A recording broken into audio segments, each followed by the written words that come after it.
company has improved her, Miss Jenkins, for I cannot imagine your brother could possibly handle the woman alone." Lily laughed as loud as she dared.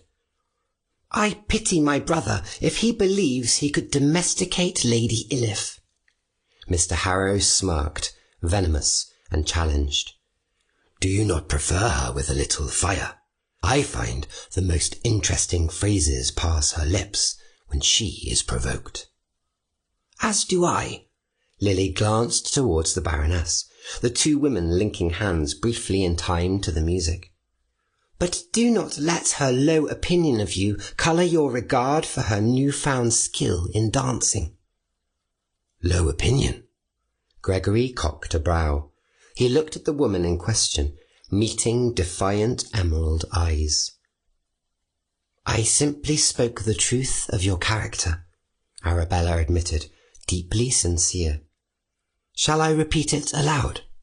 "No." They came together in the figure again, parted, and he went to Lily, purring. "I shall guess.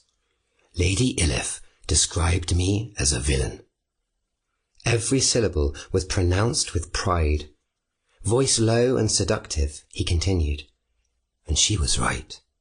I am a soulless despot bent on the destruction of any who stand between me and what I want." No matter his words, it was the tone and beauty that excited Lily, for the girl looked on the handsome demon with eyes full of longing each time they moved together in the dance. Wondering if this were all a show, a staged drama to bully or offend, Arabella decided the best thing to do would be simply to ignore Gregory's bad behaviour. Focusing on Edmund, seeing he was pleased with how well she'd performed, she admired his bow. She curtsied in response, and her first dance ended as a success. Smiling beautifully, glad it had gone well, Arabella thanked him. "Mr. Jenkins, I'm very grateful to you for your patience. And you, Mr. Harrow." Her eyes took in the arrogance, the dark smirk of the tyrant. "For the entertainment." Edmund offered an elbow. "Shall I escort you to the card-room now, your ladyship?" "That would be lovely." Tucking her arm through his, they turned their backs on the spiteful duo and left the floor.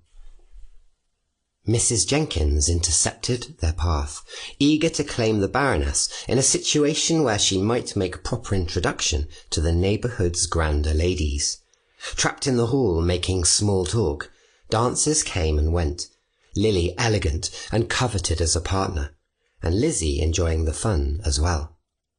She was constantly surrounded by a slew of women, for Edmund, always a gentleman, had a duty to dance if there was a young lady in hopes of joining the set. Mr. Harrow, on the other hand, did not follow protocol. In fact, he spent the better part of an hour glaring at Arabella from across the room with all the charm of Lucifer. Once Edmund thought to break from the dancing, the instant he took a step toward Arabella, Mr. Harrow was hard on his heels. The eldest Jenkins sister was thrilled.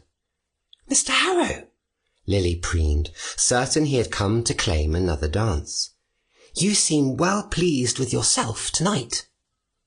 Black eyes deigned to glance down at the glowing young lady. "Looks can be deceiving. In fact, tonight I feel utterly antagonized." "Is that why you have not danced again?" Lily teased. "It cannot be for a lack of a partner, as there are several young ladies in attendance." Snide, he scanned the room and answered, "Yes, and all very sweet in their pale dresses." Oblivious to the flat tenor of his mocking, Lily pouted prettily. "Then what displeases you?" Looking back at the angelic-faced woman, he smiled brilliantly. "I find myself in want of a waltz." The listening ladies all tittered at the thought, all save Arabella. Excited, Lily spoke behind her fan. "You know, they would never play one at a public assembly. It would be scandalous." "And would that not make it all the more fun?" The master of ceremonies called out the next dance, and the room went quiet. Ah! Gregory Harrow's smile became predatory. What are the odds? Lily began to blush, looking up with eager eyes, broadcasting the only way she could that he could have her at one word. But dark eyes left her face, and with a hand reaching forward, Gregory demanded the attention of another. Lady Iliffe, shall we? Astounded, Arabella declined. You know I do not know how. Utterly arrogant, Gregory announced in a conspirator's whisper, Actually, I know better than anyone that you do. Vicious eyes flashed, and all pretense of a smile left his face. And you will. Glancing to the area cleared for dancing, Arabella was surprised to see how many couples willingly began to muster. Impatient, Mr. Harrow took her fingers, pulling the Baroness past the aghast and horribly disappointed Lily. I cannot do this. Arabella was horrified when he placed them at the centre of the melee. Gregory already had his hands at her waist and yanked her closer, a possessive gaze silencing pointless complaints. Positioning her at his hip, he growled in approval as her hand slipped around his back in a mimic of what she had seen before. Did you really think you would not be punished for dancing with the simpleton? I will dance with whomever I please. Quiet as she might, she snarled, pretending dignity with so many watching her. The music began, his touch firm as he led her. Then, should I dislike it, prepare for the consequences. In a nasty hiss, she countered. You cannot be so ridiculous. I didn't want to dance with him any more than I wished to do so with you, you tyrant. There was no getting out of it. He turned her, and when they were practically chest to chest, her hands trapped behind her, he secretly ran his thumb against the small of her back, breathing over her lips. Am I to ask your pardon? Green eyes flashed. Yes. Are you aware that by dancing with only one gentleman, you have broadcasted your favour for Mr. Jenkins? His hand became bolder, tracing over her rear as if by accident. I find that unacceptable. How else shall I punish you? Shall I pull you into a dark corner, white woman? Before she could stop herself, the anger left her expression, unwelcome suspicion taking its place. Your threats are grating upon my nerves, Mr. Harrow. Ah, but they certainly tame you. Their form changed, his hands lingering over her abdomen or running down the length of her arm as he expertly drew her into a complicated entanglement of limbs. Unwilling to be as foolish as Lily, Arabella ignored the obvious seduction and long caresses, glaring so he might know she was immune. Grumbling when he didn't get his way, he spoke words only for her. Where is the imp who called out my name in passion, who begged me for more? Perhaps she came to her senses over the last 7 days. Little liar. He smirked and leaned nearer. I can see your wounded feelings hidden under so much pretense. Was it unpleasant watching me enrapture the trite Miss Jenkins? I can continue. Shall that be the punishment you've earned? You have such a talent for reminding me why I dislike your company. Shall I do penance for my ways? He spun her until her back was to his chest and their lips only a hair's breadth apart. Would that please you, imp? Those sculpted lips that had felt so good all over her body pressed into a line of annoyance when she refused to answer. Well, with a desperate look in her eye, she answered, Yes, if I thought you were capable of it. He spun her into another figure, which placed her thigh against his leg. Smiling like a snake, soft words poured from a troublesome man. I am mildly pacified when you are near. I do try. She shook her head and began to frown, eyes searching his to see if he was sincere in his threat towards Lily. Then take it back. Promise me you would never do something so evil to Miss Jenkins. It would be a lie, but I would lie to you to hold your attention. She stood on her toes to reach as close to his great height as she could. Are you going to tell me you loathe me now, imp? The way his smile grew, it was as if he wanted those words from her, wanted her to remember the first time she'd spoken them to him. Every sensation in her body warned her to walk away, go out the door, and never see him again. The music ended, and Gregory looked almost tender. Is it not kinder that I tell you now? Your weakness is your goodness, and I would twist it to have my way. Arabella grew desolate. What is it that you want? Hush, my love. He brushed the back of his fingers down her arm. I only wanted our dance. Mr. Harrow, following protocol, thought to lead her through the crowd, but Arabella's hand shot out, and she gripped his wrist fiercely in the press. With an expression dripping with the darker parts of her spirit, she beckoned him closer. Leaning down, with that handsome leer twisted up, he offered an ear, so she could be heard over the murmuring horde seeking the dining room.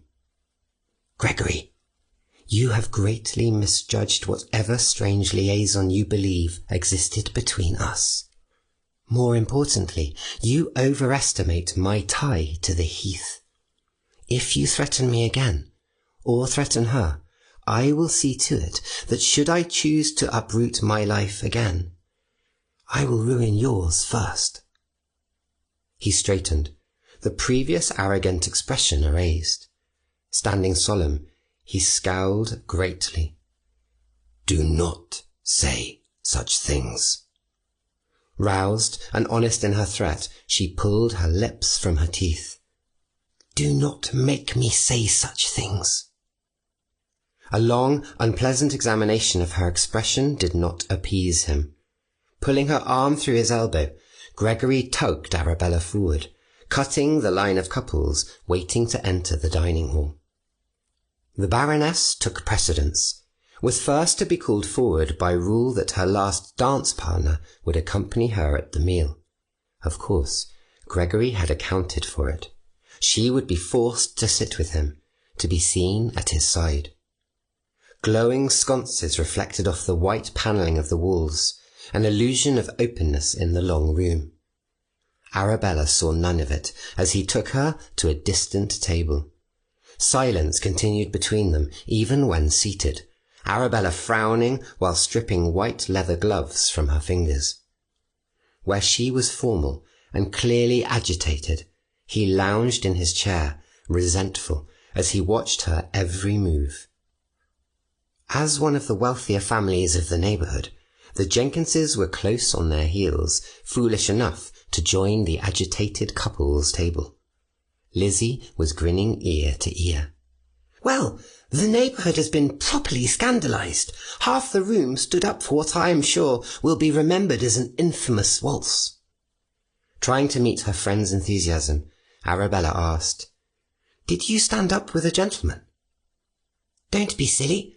Mamma would have fallen over had anyone asked, especially as Lily was unpartnered. Besides, it was far more entertaining watching you. Well, the little we could see of you through the crush. Mr. Harrow sneered and sipped his wine. And what did you think of Lady Iliffe's skill? What fine partners you were. It was impossible to look away. The intensity and focus. I feel I cannot believe you when you say you have never waltzed before, Lady Iliffe.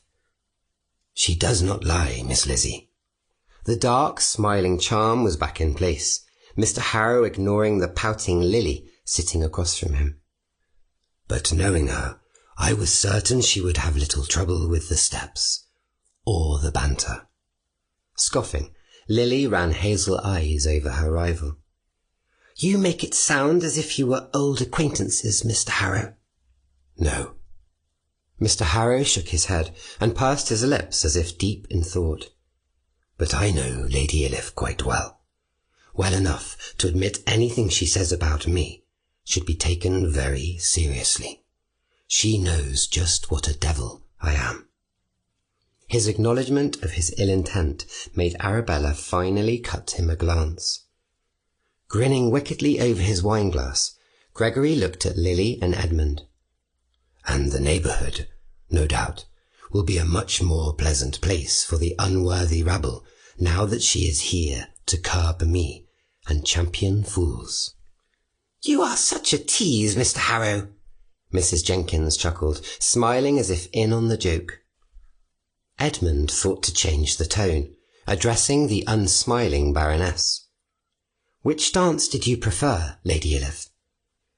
Arabella made a wry face. The minuet had the interaction of more people and friendly conversation.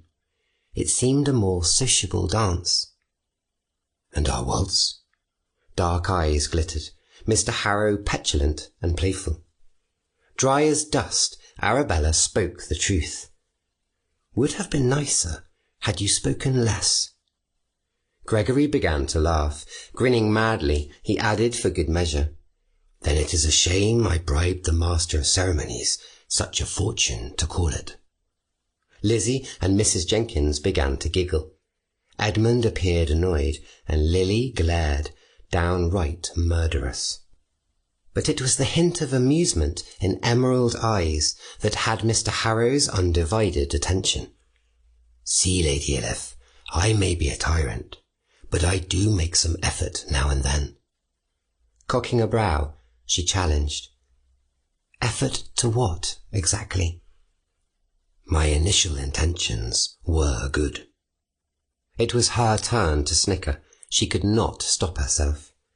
I think you have never been taught what that phrase means. Your goal was to wreak havoc. Under the table, he bumped her foot, hooking her ankle to drag it closer.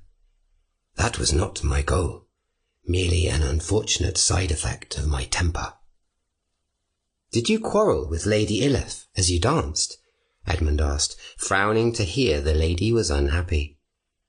For a moment, Gregory's eyes only for Arabella. He answered, And I lost. Glancing across the table toward Lily, he gave a small nod. It might have been better had I asked you to dance and trusted the Baroness to your brother. When not another word or offer was made, Mrs. Jenkins spoke on behalf of her daughter. Once the refreshments have concluded, there are still several dances, Mr. Harrow. Your noblewoman tells you I'm to be censured, and you still find me acceptable as a partner to your daughter. You must be a saint, Mrs. Jenkins. Unsure what to say at such a remark, unsure if Mr. Harrow was teasing, Lily's mamma smiled. Then again, we all deserve a chance at redemption, do we not? And I did promise Lady Iliffe that I would try to be virtuous.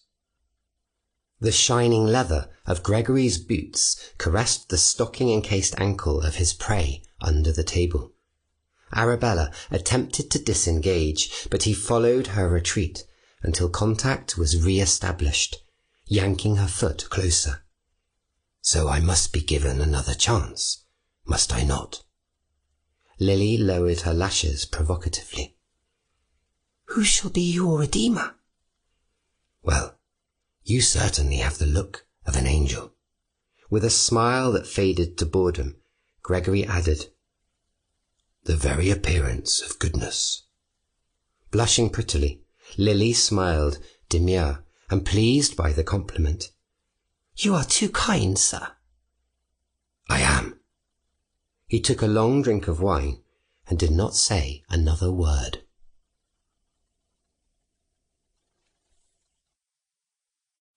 Chapter 13. After their argument at the assembly, Gregory had come to her bedchamber. He'd shared Arabella's bed the 5 nights since, slipping in and out unseen, few words spoken between them. Her behaviour was reckless, she knew that, but she did nothing to stop him. Age-old fear seemed muted when strong arms were around her. Sleep became a friend again. Even knowing what Harrow was, in the dark, in the quiet, she let herself feel peace. She indulged, a glutton for it, having forgotten the sensation. Every night she received him between her legs. Every night he covered her mouth with his palm when that twisting pleasure tore through her. He stifled all her screams, whether fostered by his touch or by the occasional nightmare. Gregory kept her to himself in the dark. Come morning, he was gone, and her daylight hours continued as if he had never been there. She wandered the moors alone, played the Baroness when the parson came to tutor Hugh, took meals with the household, and brooded over letters from Solicitor Griggs. It was a visit to the Jenkins family that finally unsettled the false serenity she deluded herself with. Sitting in their fine parlour, taking tea, Arabella grew apprehensive when Gregory did not appear. She found she could hardly concentrate, having assured herself that the man's habit of arriving when she was there would force his figure out of every dark corner. Gregory would retaliate. He would be his horrible self, but he never came. "Are you unwell, your ladyship?" Blinking, looking at the fair gentleman across the settee, Arabella forced a smile. "I am leaving for town tomorrow. Preparations for the journey have taken up a corner of my mind." Lizzie was openly troubled. "You are not thinking of leaving for the winter, are you?" "No." Arabella shook her head. "It is only an unavoidable visit. I hope to return as soon as possible." Appeased, even a little envious, Lizzie asked, "Visiting friends?" The Baroness set her teacup aside and remained unsmiling. "I am going to court." "You are going to court?" Lily hardly spoke when Arabella called, but it seemed the girl's tongue ran before her thoughts. And what a jealous tongue it was. Arabella had no excitement for her upcoming trip. "I will write to you all about it, should you like." Lily did not want to say yes, but it was clear she was eager for news of such things. "That would be lovely." Arabella smiled, hoping they might find some common ground in the gesture. It was all wiped away a moment later, when the pretty brunette began speaking of the wonderful afternoon they had all spent the day prior with Mr. Harrow. "You really should apologize to him, Lady Iliffe," Lily said, demure and sly. "He is very influential, and it is clear your behaviour to him has affected his opinion. He looked positively irritated when your name came up in conversation." Arabella knew it would be pointless to argue with a girl so besotted. "As he is my landlord, I suppose I must agree with you, unless, of course, I should take another house." Imperious, Lily replied, "He owns almost the entire county. You would not be able to find one." "Enlighten me, Miss Lily." Arabella met doe eyes with a direct gaze. "What do you find agreeable in the man?" Lily blushed, but before she could speak, her younger sister Lizzie jumped in, teasing. "His fortune."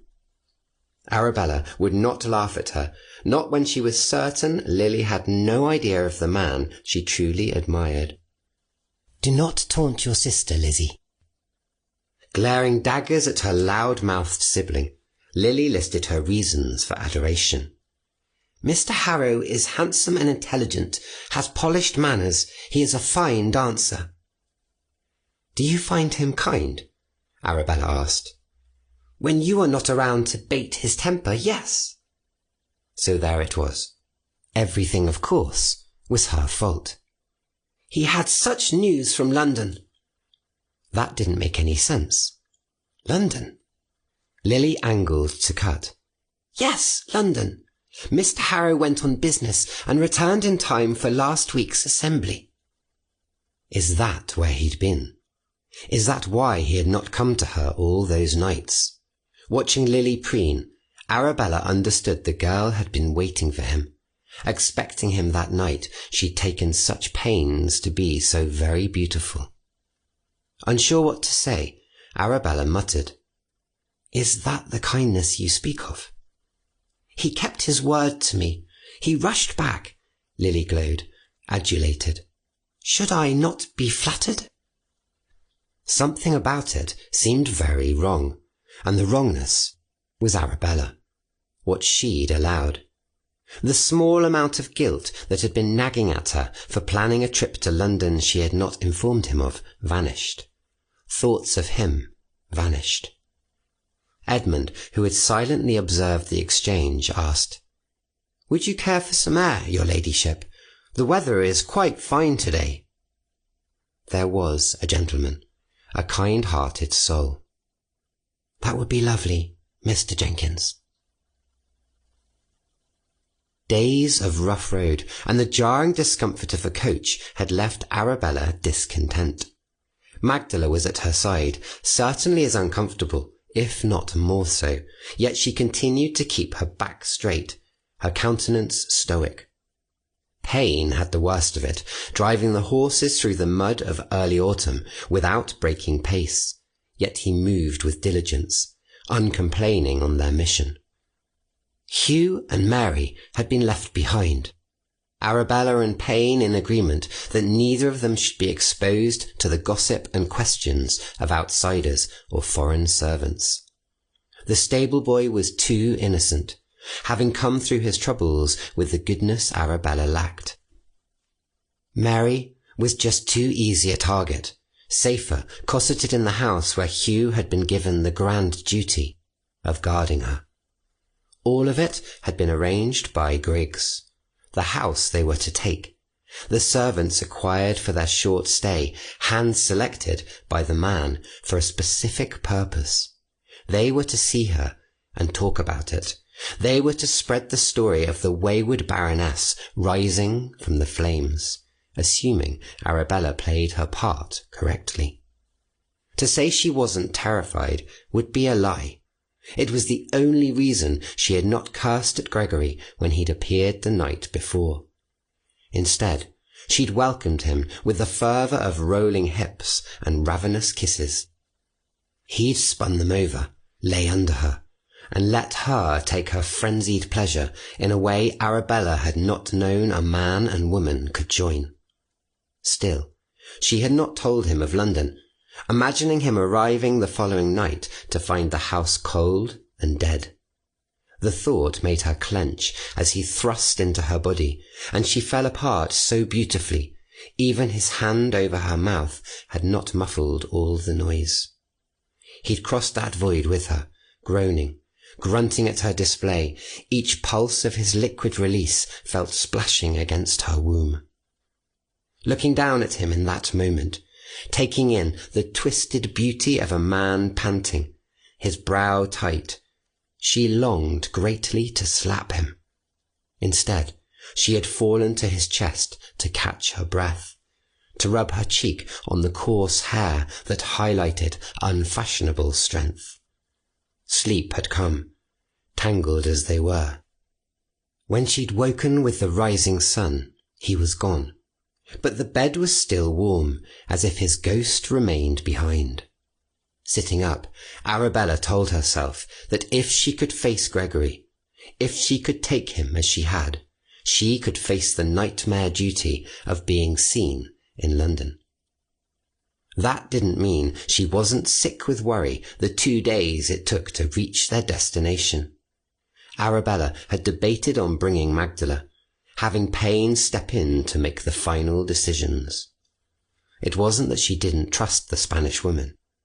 It was that she was unsure if Magdala had any idea of what they'd be stepping into. It seemed the Spaniard was up to the task. Already she was bossing her mistress about. "You need to eat, my lady. You did not touch a bite yesterday." Of course she hadn't. Arabella would have been ill all over the coach. At the inn, at the halfway point, even dinner could not be forced down. "I cannot." "If you begin your visit weak, you begin your visit weak. Eat." Arabella had swallowed a bowl of gruel, glaring at the fire, mouth sour. But the housekeeper could not coerce lunch or dinner, even when they were settled in the fashionable London townhouse the following day. Morning came, sleep having evaded the Baroness, but she stood with all the false regalness she could muster as Magdala acted lady's maid and dressed her for a stroll. Everything was followed by the rules of etiquette Arabella had studied tirelessly for weeks. She took her meals separate from her staff.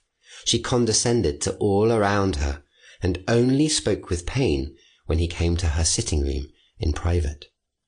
Once the door closed, and it was them. Only then could she breathe. "What have you heard?" "William Doughton knows you are here." Payne allowed Arabella to hide her face against his knee as he spoke. "He is in Bath at present. It is as Mr. Griggs believed. Your visit caught the new Baron unaware." "There has not been a single invitation. What is the point of being here if I am not being seen?"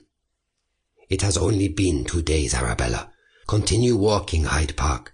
Ride Mamioro, so others can see you sit the horse that killed your husband. When you dare the court at St. James's tomorrow, the stir will begin." "Do you have any idea how much I've spent at the dressmaker's for this trip? Even Magdala was staggered by the bill. We're going to be eating nothing but horse oats when this is over, and I'm certain Mamioro will not share." Payne chuckled, agreeing the Spaniard had proven her skill keeping Arabella up to date, preparing everything down to the last ribbon. Placing a hand on her shoulder, Payne was careful not to spoil her hair, and let the woman take her rest, unsurprised when she fell asleep with her head on his knee, drooling a bit on his livery. The ridiculous shape of the court dress was so difficult to move in, it required study to do it well. Arms were trapped before the body at an awkward angle, and more ostrich feathers had been shoved into the huge massive style upon her head than surely even an ostrich grew in its tail. Feeling ridiculous and nervous, Arabella paced, managing the weighty gown as she awaited Mr. Griggs' knighted cousin, the elderly Sir Brant. A perfect stranger escorted her as if they were old friends, the odd pair drawing immediate attention from those who had known her and those who needed a moment to figure out why the name was so familiar. Arabella, grateful her extended train enforced slow steps, walked out amidst the noble sharks. The Baroness did exactly as she had been coached, traversing the room as if she were the queen, and they her court. Her title and name were declared to the king, and curtsying deeply, her eyes locked on the rheumy gaze of the unpopular ailing regent, she kissed his ring. Rising, her gaze travelled to the middle-aged, painted, paunchy prince, and offered an elegant nod, as expected. The introduction ended, her manners ideal, and then she moved aside for other more important newcomers to address their king. By the time she was in her carriage, Arabella could hardly remember what had passed in St. James's Palace. Apathy became like armour. It stuck with her when the first invitation to Almac's assembly rooms arrived. It coated her every engagement, left her unfeeling when gentlemen kissed her wrist, when she danced with them, daily private lessons with a renowned dance master sucking up every afternoon. It was only 2 weeks, but each day she lost a bit more of her fire. Arabella grew quiet, complacent, as her husband had expected. An exotic bird invited to be showy for guests longing to see the Baroness. Infamous now for the great black horse, people came to Hyde Park in hopes to see her riding, who performed admirably, but with no feeling. Every day came notes from her solicitor designed to buoy her spirits, claiming her name was whispered about, as if the public sat in awe of something they could not wrap their minds around. Every day Arabella felt worse, and every night she lay awake, looking for flaws in her actions, obsessing. For all of it, Magdala knew the powders and creams to keep the young woman handsome, the best way to dress her hair to highlight beauty and distract from exhaustion. It had come to a point where Arabella said nothing even to the Spaniard's bossing, complained not at all, and would no longer look at the stranger in the mirror decked in pearls and turbans. Arabella was not the only one who had difficulty recognizing herself. Ion stepped out of the dark as she walked home with pain. The Romany man, the one who had scorned her at the fires, stared at her as if she were unreal. Looking into her lifeless eyes, he grunted, "My lady." Pain stood massive at her back, his posture and eyes threatening the strange man near his lady. "Pain, this is Ion." Arabella felt a rare spark of hope, seeing Ion with his oiled curls and open shirt. "A friend." "Friend enough to tell you William Dalton is coming for you. He is on a coach from Bath even now. I raced ahead, but he is only a few hours behind me." This is what she had hoped for, a chance to outmatch her persecutor. And what are his plans? To set fire to your home while you sleep. Pain, his normal gentle voice nothing but violence, growled, "We leave tonight." Arabella agreed, speaking as quietly as she could think. "I will tell my household I make for Bath. Send out letters at once. It will turn Dalton around." The Romany man narrowed his eyes.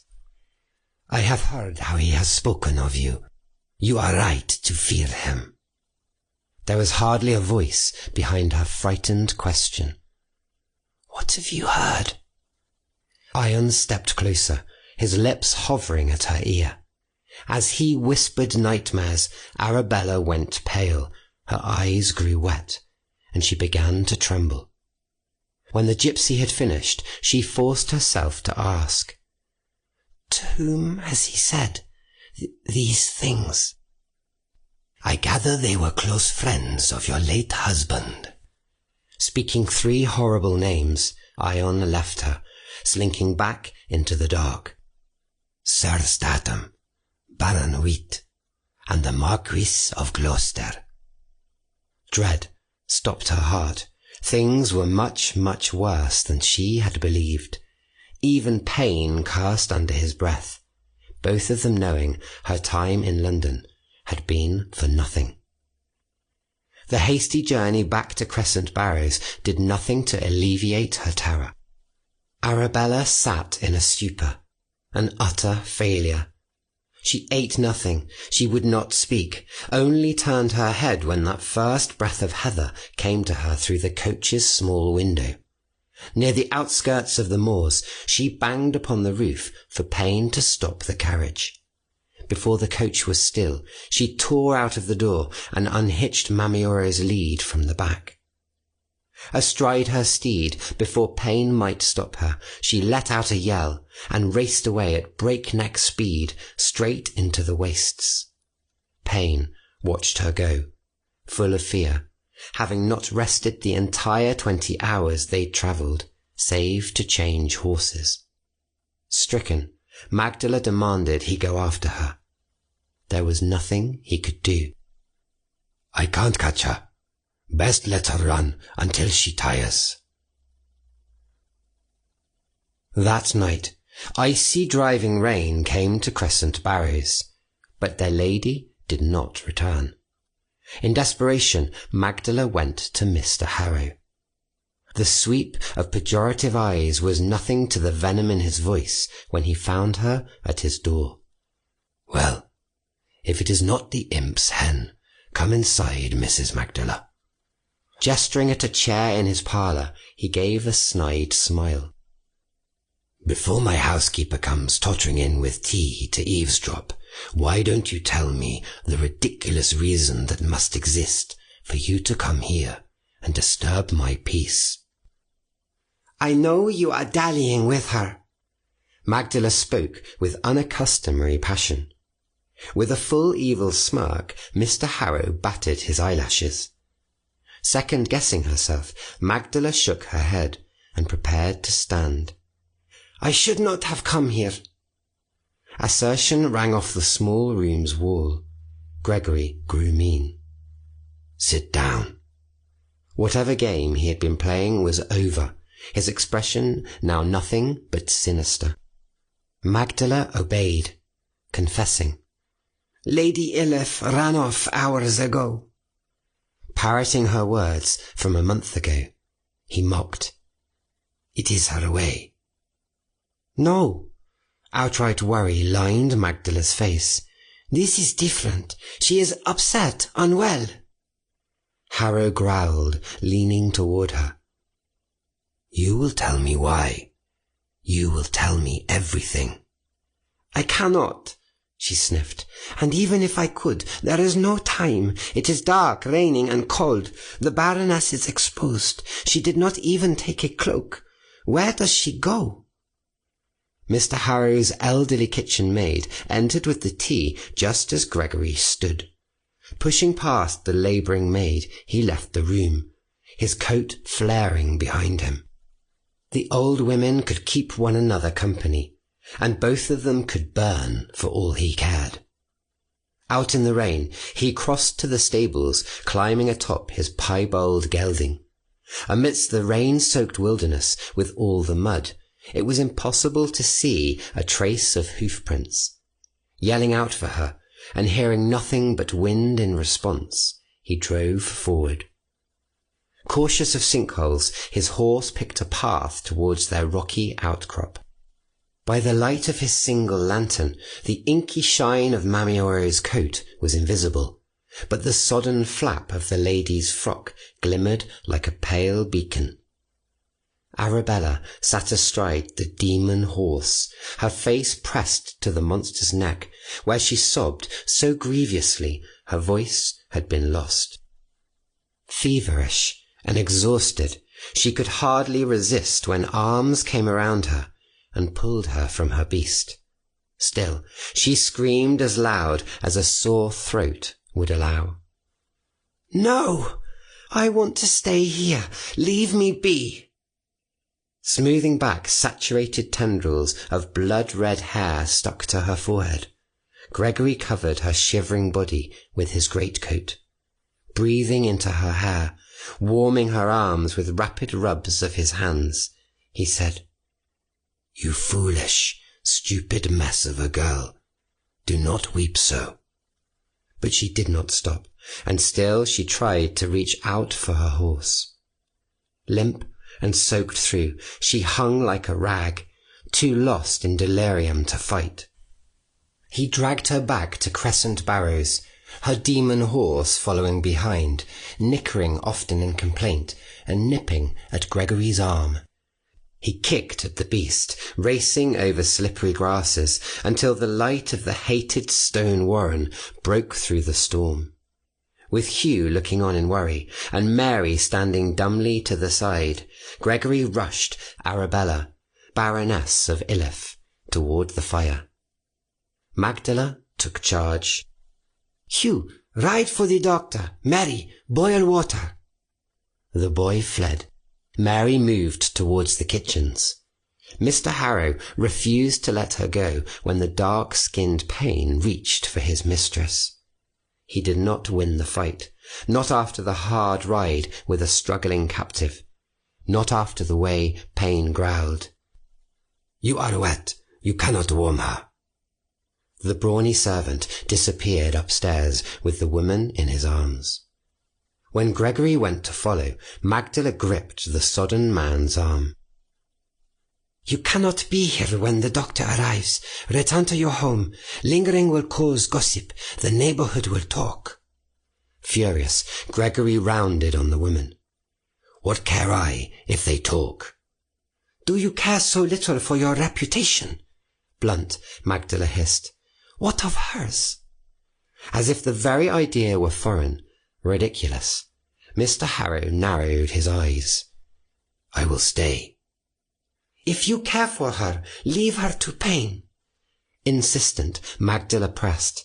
He is the only person she might listen to. He is the only one she'll fight for. Black eyes went to the stairs, Gregory ready to climb them in search of the sickly imp.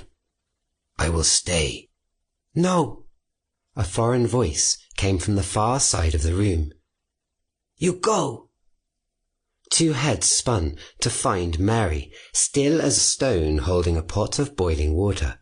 She did not blink, her eyes fixated on nothingness as she walked. Impatient with the continuous distractions, Gregory turned his sneer from maid to housekeeper. Roughly grasping Magdala's wrist, he threatened. I brought her to you. I found her when you could not, and I will seek you come morning, where you will tell me everything you know. I know nothing, Magdala hissed, fruitlessly working to regain her wrist so she might rush to her mistress. You know enough, even more than Arabella believes you do, and you will confess it to me willingly, or I will bleed it from your withered bones before I dump your carcass into a bog. He tossed back the captured limb, turning before the blanching servant could speak. He left so angry the wooden door cracked from the weight of his abuse. It was sunrise when the fever broke. Arabella felt herself lifted, cradled against a familiar shoulder. Bloodshot eyes opened, and Payne was there, stroking damp hair from her face. If you died, I would follow. He frowned so greatly, his gaze unbearably sad. Remember that. Tears stung her eyes as they fell into her hair. It was hard to speak, but she tried. I gave you Hugh to care for. You cannot leave him. A hoarse baritone questioned. Is that why you brought him here? Perhaps. Perhaps that was precisely why she'd called the scamp forward when she'd seen him huddled in the dark. Payne shook his head in disagreement. Magdala could care for him better than I. Wheezing, Arabella sobbed. I failed in London. Dalton would have burned down the house and killed all those servants. I would have been counted as dead. No soul would think to look for me. It would not do. Payne had to stop her panic. This house is stone. Stone does not burn. He'll come here. Dalton and the others will come here, and they will hurt you. It's over. We have to leave. Their end did not have to be so grim. At the sound of approaching boots on the stairs, Payne laid her down, pulling the covers up to her chin. We stay. He retook his seat near the silent Mary, just as the doctor came in to check his patient.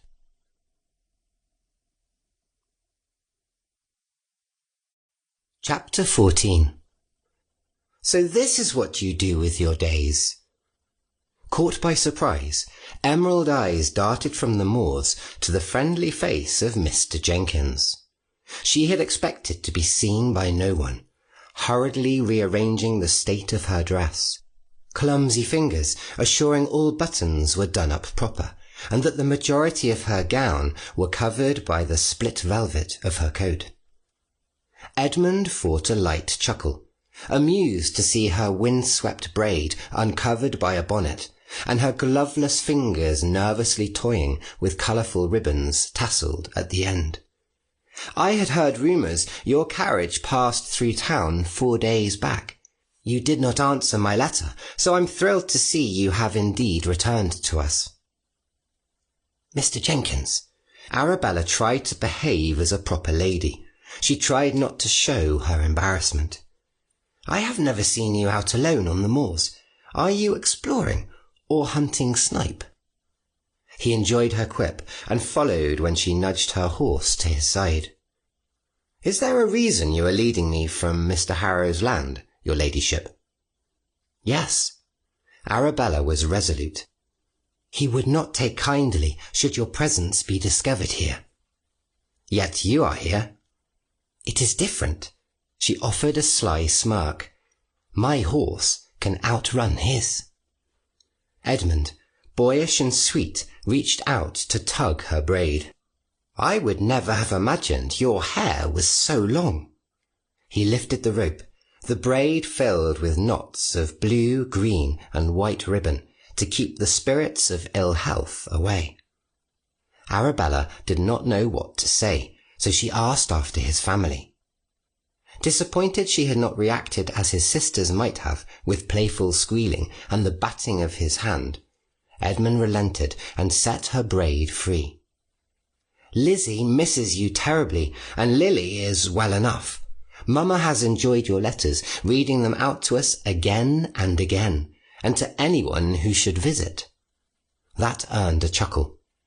I am glad she enjoyed my efforts, and which neighbours found my exploits the most entertaining. Edmund graced her with a light-hearted list of families who had called, and what their reactions had been to the Baroness's time with the town. Amongst the callers was the very man whose land they trespassed on. Mr. Harrow had only come once, and left as soon as every letter was read in full. Arabella glanced up at Edmund. And I suppose the two of you have become great friends now. He is not one of my closer acquaintances. Too tired to hide her relief, she sighed. It is cruel to say, but I am glad of it. For once, Edmund was serious. You disapprove of him for Lily. I should keep my opinion to myself, I suppose. But Arabella owed Edmund more than her personal misgivings. She owed him whatever truths life had forced her to learn. Fact is, the more I see of marriage, the more I realize personal feelings have little to do with it. Edmund interrupted. So it is feeling that appeals to you. Tripping on her words, she explained her reluctance. I disliked marriage so strongly that there is nothing outside of dire need that would ever convince me to take a hold of the institution again. As a widow, I am free to do as I please and go where I wish. And you still could, as a wife. She gave a weary snort, running a hand over her hair. We both know that is not true. Edmund saw her melancholy and mentioned what he'd suspected over the weeks. Unlike my mother and sisters, I found your letters rather forced, your ladyship, and now you are pale. Rumours are the doctor was sent for. This will not do, Mr. Jenkins. She stilled her horse, the emptiness of the open moors more appealing than pretending she was something she was not.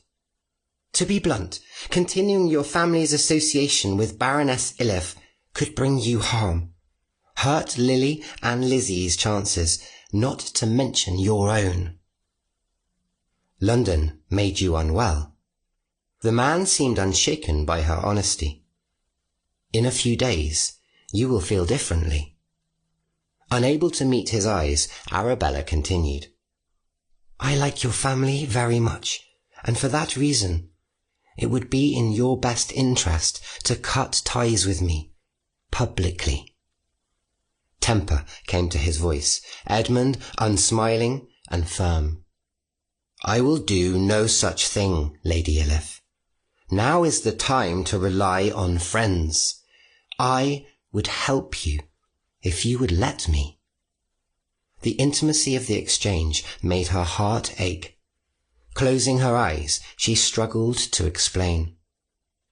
"I was not born a gentleman's daughter, and as such, much could be said that would degrade me in society."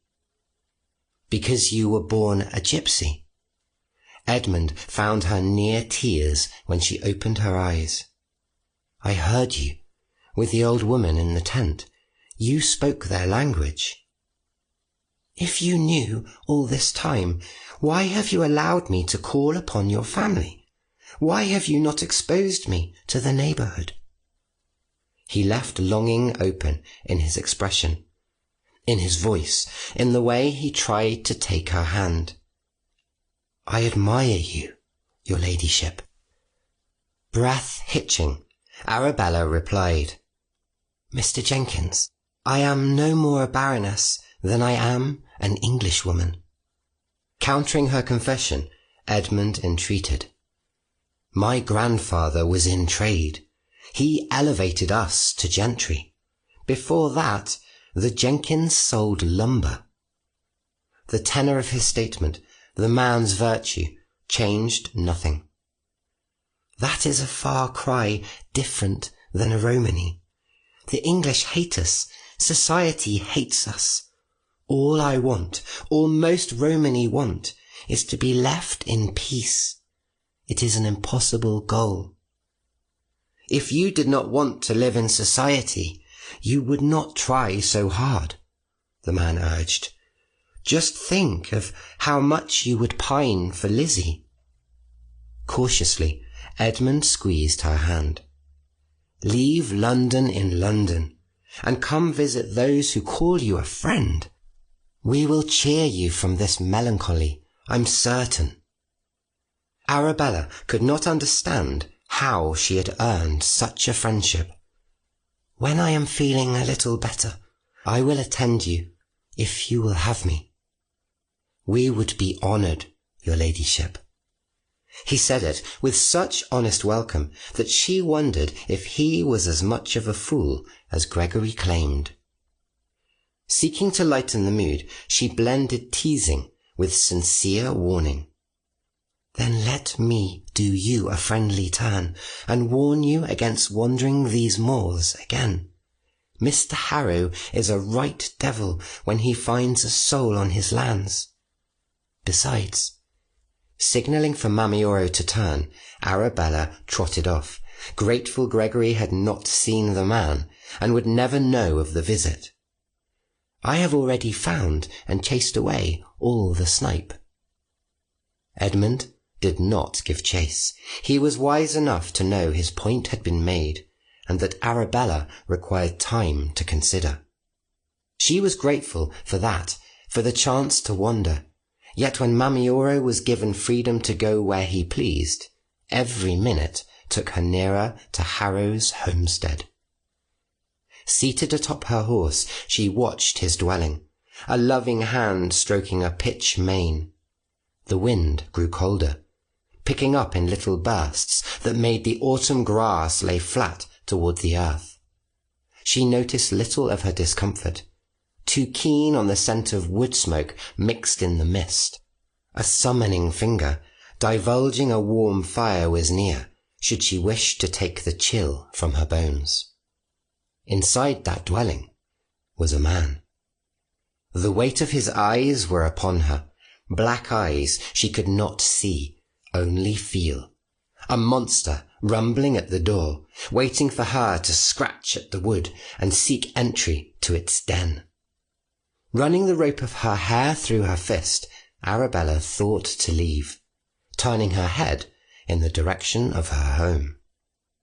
Trapped, she did not know which way she wanted to go. There were scraps of memory, his face hovering over hers when he took her from her horse, the way Gregory hushed her and warmed her body. Shy of seeing him, lost, again Arabella's eyes were drawn towards Gregory's door. He stood upon the threshold, as if materialized from thin air. He watched her.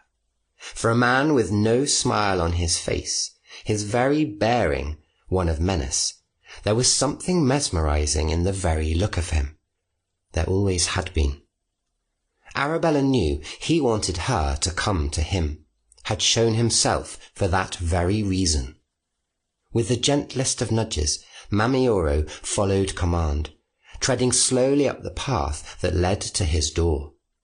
Once the beast cleared the gate, Gregory stepped forward to fetch her, his hands about her waist to draw the woman down. As she slid from her horse, a line formed between his brows. "Why did you hesitate on the moor?"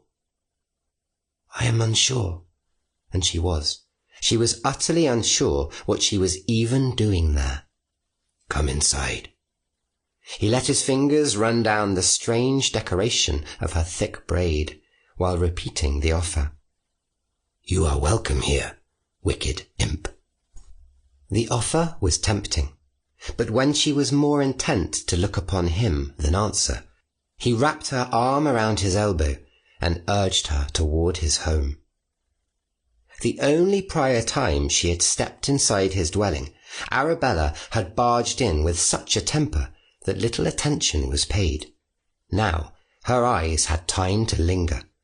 It was a modest homestead for a man of his wealth and property, dim, full of richly stained wood, cave-like, and very warm.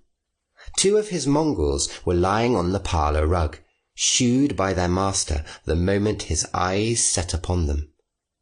Arabella dug in her heels. "Mamioro must be stabled before he kills another of your dogs." Gregory snarled, as if the very thought of her budging infuriated him. "No, you will stay here." With a softer tone, a forced smile came to his lips. "You are cold and pale. Rest by my fire." She did, sinking back into a comfortable chair, the guest's chair, and not the one she had rudely claimed on her first visit, mistrustful down to her core. Why such a feeling was upon her, she did not know. He'd given no outright cause for concern. Gregory Harrow was even acting the gentleman, being oddly considerate. When the man placed a quilt upon her lap, Arabella's secret suspicion became all-out doubt on her face. "What is wrong with you?" He merely sat back in his chair and offered a smirk, half pleased and fully arrogant. "Come, my love."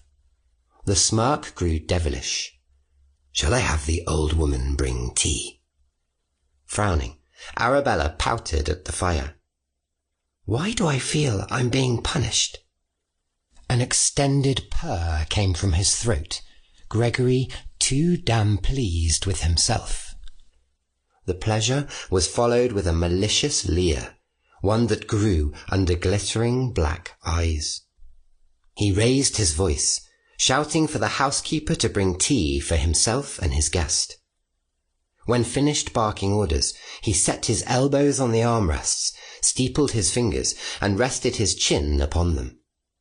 Crooning, drinking her in, he asked, "Tell me, Arabella, why do you feel like you are being punished? Am I not acting obliging?" She scowled deeper. "Very obliging." "I found you in the storm." He pointed to his chest, speaking as if reciting a tale of heroic action. "I carried you home, desired to stay at your bedside. I would have, no matter the chattering of your renegades, but Mary cast me out." Mary! Offended he would tell such a lie, that he would make light what had happened. Arabella grit her teeth. "Mary cannot speak." "She can. She did. The entirety of your household was greatly concerned the doctor might see me in your company. Even after your housekeeper begged me to find you, Magdala pressed me to leave. Pain took you from me." Gregory's false smile faded to rancor. I initially refused, yet retreated, in order to protect your precious sterling reputation, when even the mute found a voice to force me out. Arabella wiped a hand across her face, eyes squeezed shut. You do not understand. The subtle clatter of porcelain silenced Arabella, the Baroness glancing up to find Mr. Harrow's kitchen maid entering with a tray. The burden was set on a nearby table. Recognizing the Baroness, the old woman hesitated. The Baroness had acted poorly enough last time. There was no need to repeat the debacle. Please pour, Arabella offered a smile. I will take my tea the same as your master. It gratified the servant. Yes, your ladyship. Tea was served, and as the old woman went to leave, Gregory's cocky, false pleasantness oozed from off his lips. Lady Iliffe will be joining me for supper, Hannah. She has been unwell. A rich stew, I believe, is acceptable. Black eyes locked onto emerald green, and with an arrogant sneer, Gregory dared her to argue. Arabella held her tongue. The old woman stood dumbstruck, then muttered a quick, Yes, sir, fleeing into the kitchen before Mr. Harrow might growl. Teacup at her lips, mirroring his movements, Arabella measured her host over the rim and sipped. One swallow and warmth seeped into chilled bones. A comforted sigh, another sip of tea, and weariness made her eyes heavy. My love, do you wish for more tea? Gregory simpered. Short-lived peace shattered. She snarled. Stop calling me that! Exaggerating pronunciation, Gregory's tongue flicked the edge of his teeth, biting his lower lip to extend the word. My love. It took everything in her power not to dash her teacup against the wall. Do not torment me, Gregory. I am tormented enough without you. Tormented enough without me. What interesting phrasing. He raised his eyebrows and sipped his tea. Moving to stand, Arabella spat. I should not have come here. He was on her in an instant. Hands firm on her shoulders, he pressed her down into the softness of her seat. She struggled, so he took another approach. Kneeling, he placed his head in her lap. He clutched at her legs, signifying that he would not be moved should she try. Please. Unsure if she had spoken the entreaty or he had, all Arabella knew was that her hands fell to his hair and ran through the silken darkness. They both grew still. Long minutes passed before a deep breath stretched the fabric of his jacket. Gregory looked up, black eyes unassuming. It was the openness of his expression that drew the feather-light touch of her fingertips to trace the angles of his jaw. He captured that hand, pressed it to his cheek, closing his eyes and holding to her. His lips turned towards her palm where he might kiss it and murmur, My love. Do not rail at me today, Gregory, Arabella entreated in a whisper. No threats or bursts of temper, no games. Her fingertips came to his lips and pressed them to silence. I cannot bear it. He began to toy with her braid, using her captured hair to pull her mouth closer for a kiss. Yet you seek my company, knowing I will misbehave. Your company pleases me, on occasion. Arabella could not help but smile at his petulance.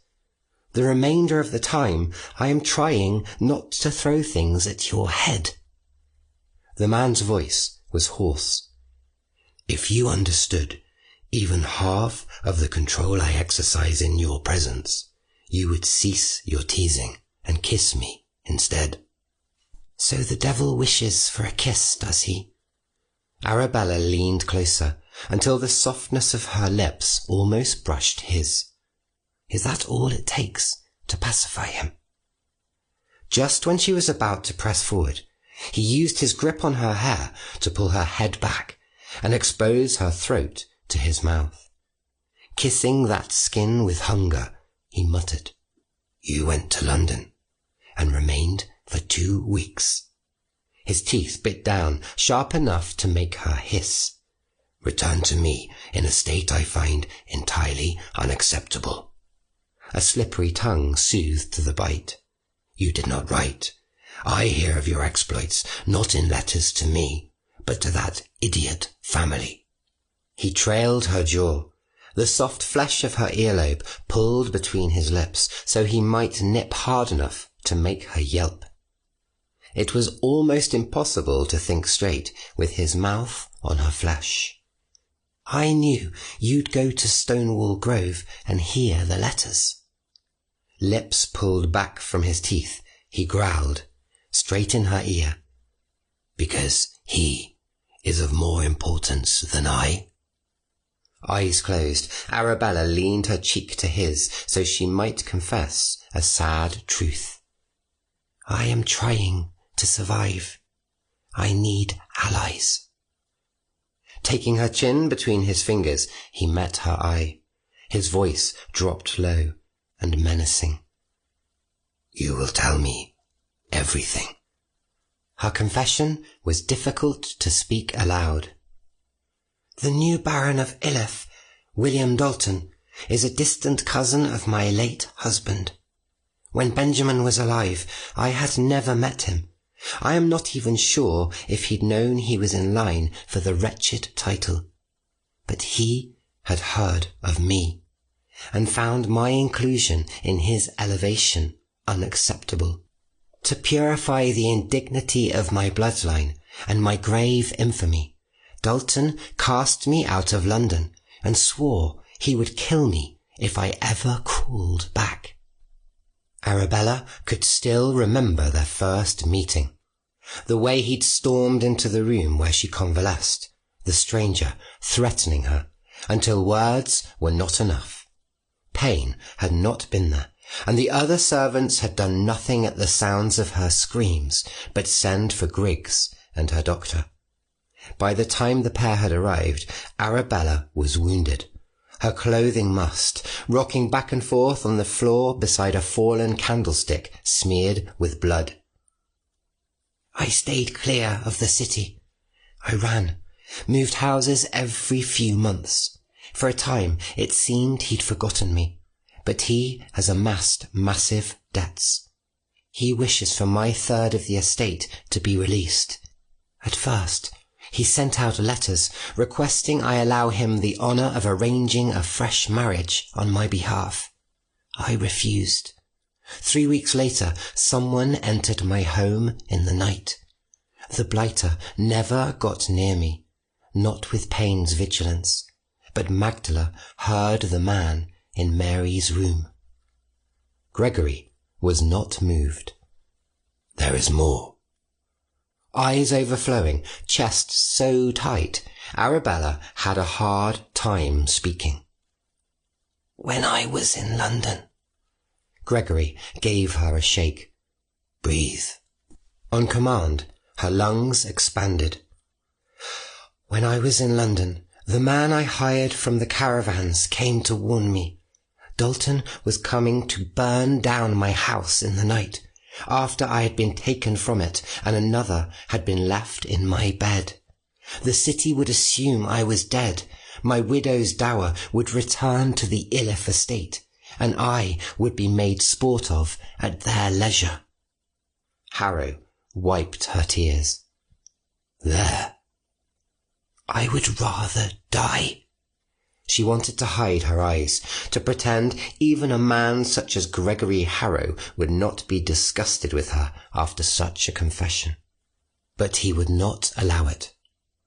"That night on the moors, I wanted to die."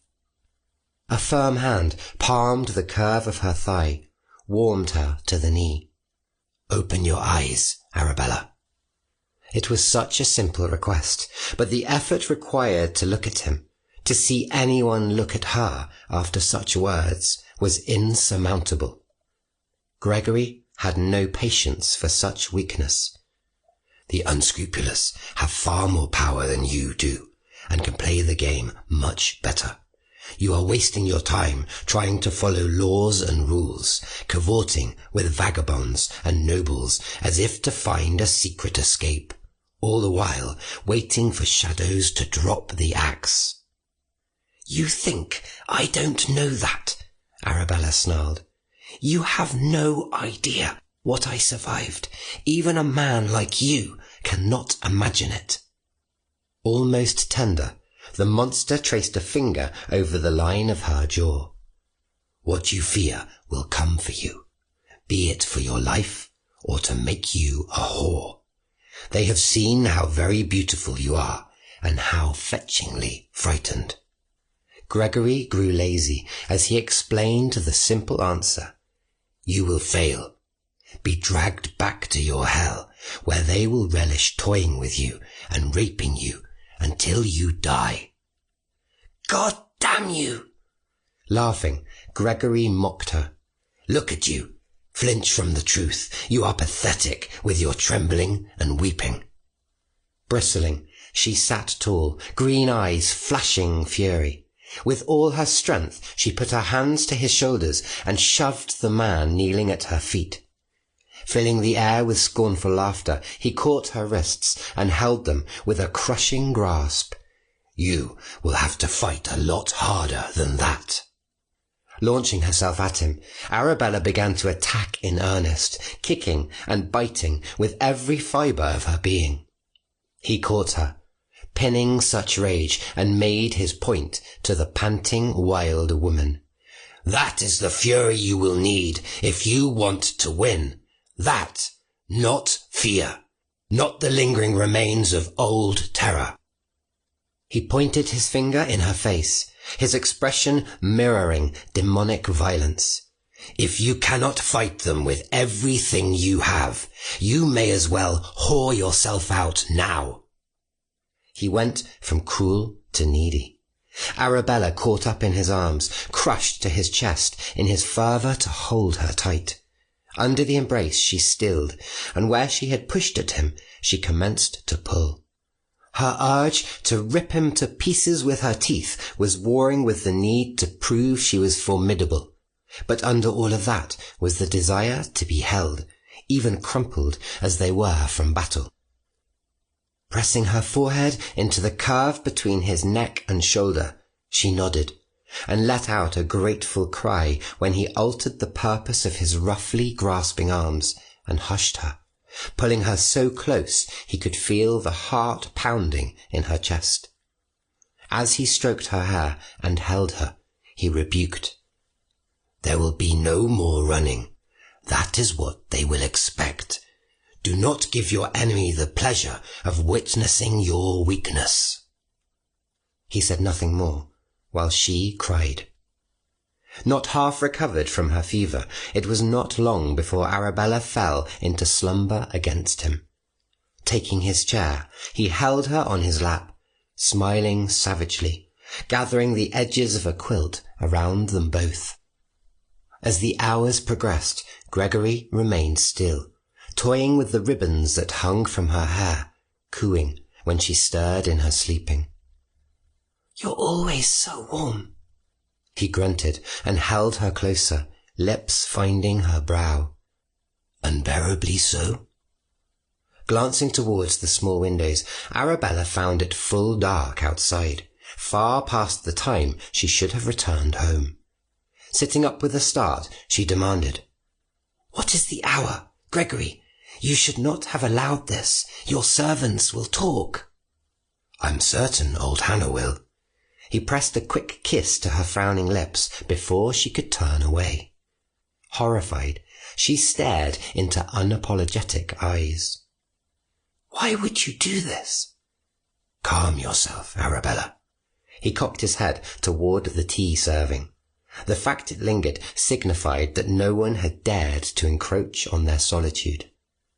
That is not funny, she snarled, heart racing. "You cannot be trusted. It is infuriating, Gregory. I will not call here again." His arms already about her waist, he pressed her back to his chest. "There is no need to fret." He captured the imp's lips in the softest of kisses, drawing from her an exasperated sigh. Pulling back, midnight eyes glowed with satisfaction.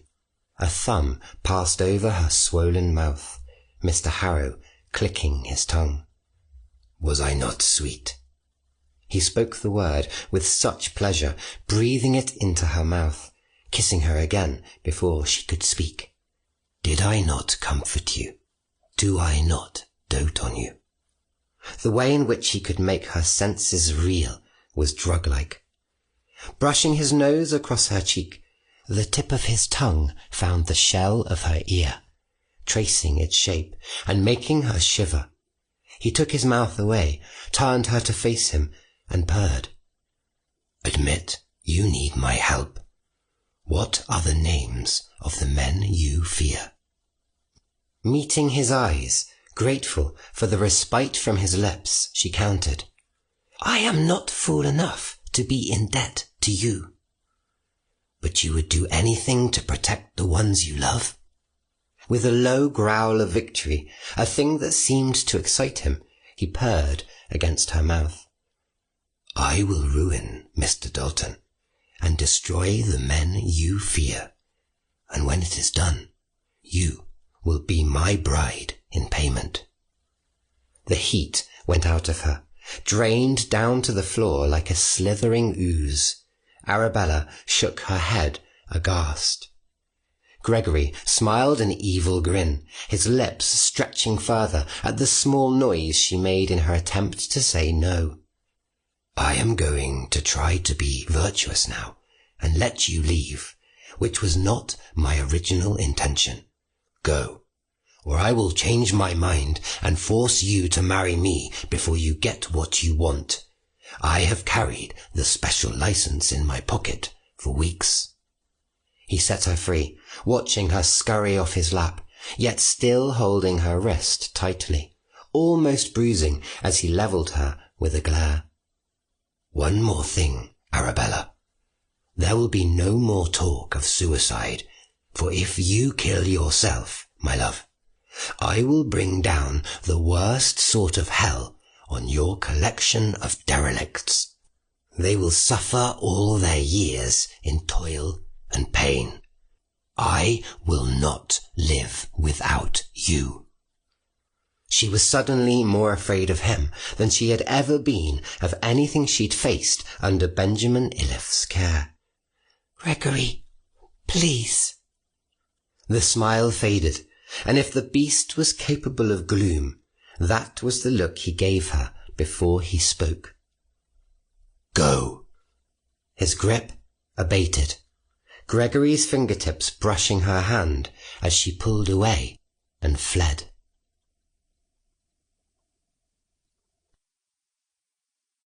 Chapter 15. Payne found her sequestered within Crescent Barrow's study again, just as she had been for more than a week. His lady had taken to standing at the window, her eyes on the moors, as if anticipating an invading army's attack. Day in and day out, she kept to her perch, unmoved. "Why not ride out on Mamioro and explore? It is a fine day." Turning her chin from the misty view, the Baroness offered him a soft smile. "I am still unwell. It is best if I stay indoors." She had taken pains to dress in one of her new London gowns, to have Magdala style her hair. Payne had noticed. "You are not unwell. Are you expecting company?" "The rent is due. Mr. Harrow prefers to claim it in person. When he arrives, I will attend him." Payne had suspected as much, already fearing the answer. "You are eager to see the gentleman?" Arabella looked unsure, eyes leaving his face to turn back to the view. I need to speak with him, but he has not called, he has not written. No smoke marks the sky from the direction of his house. But you dislike him, Arabella.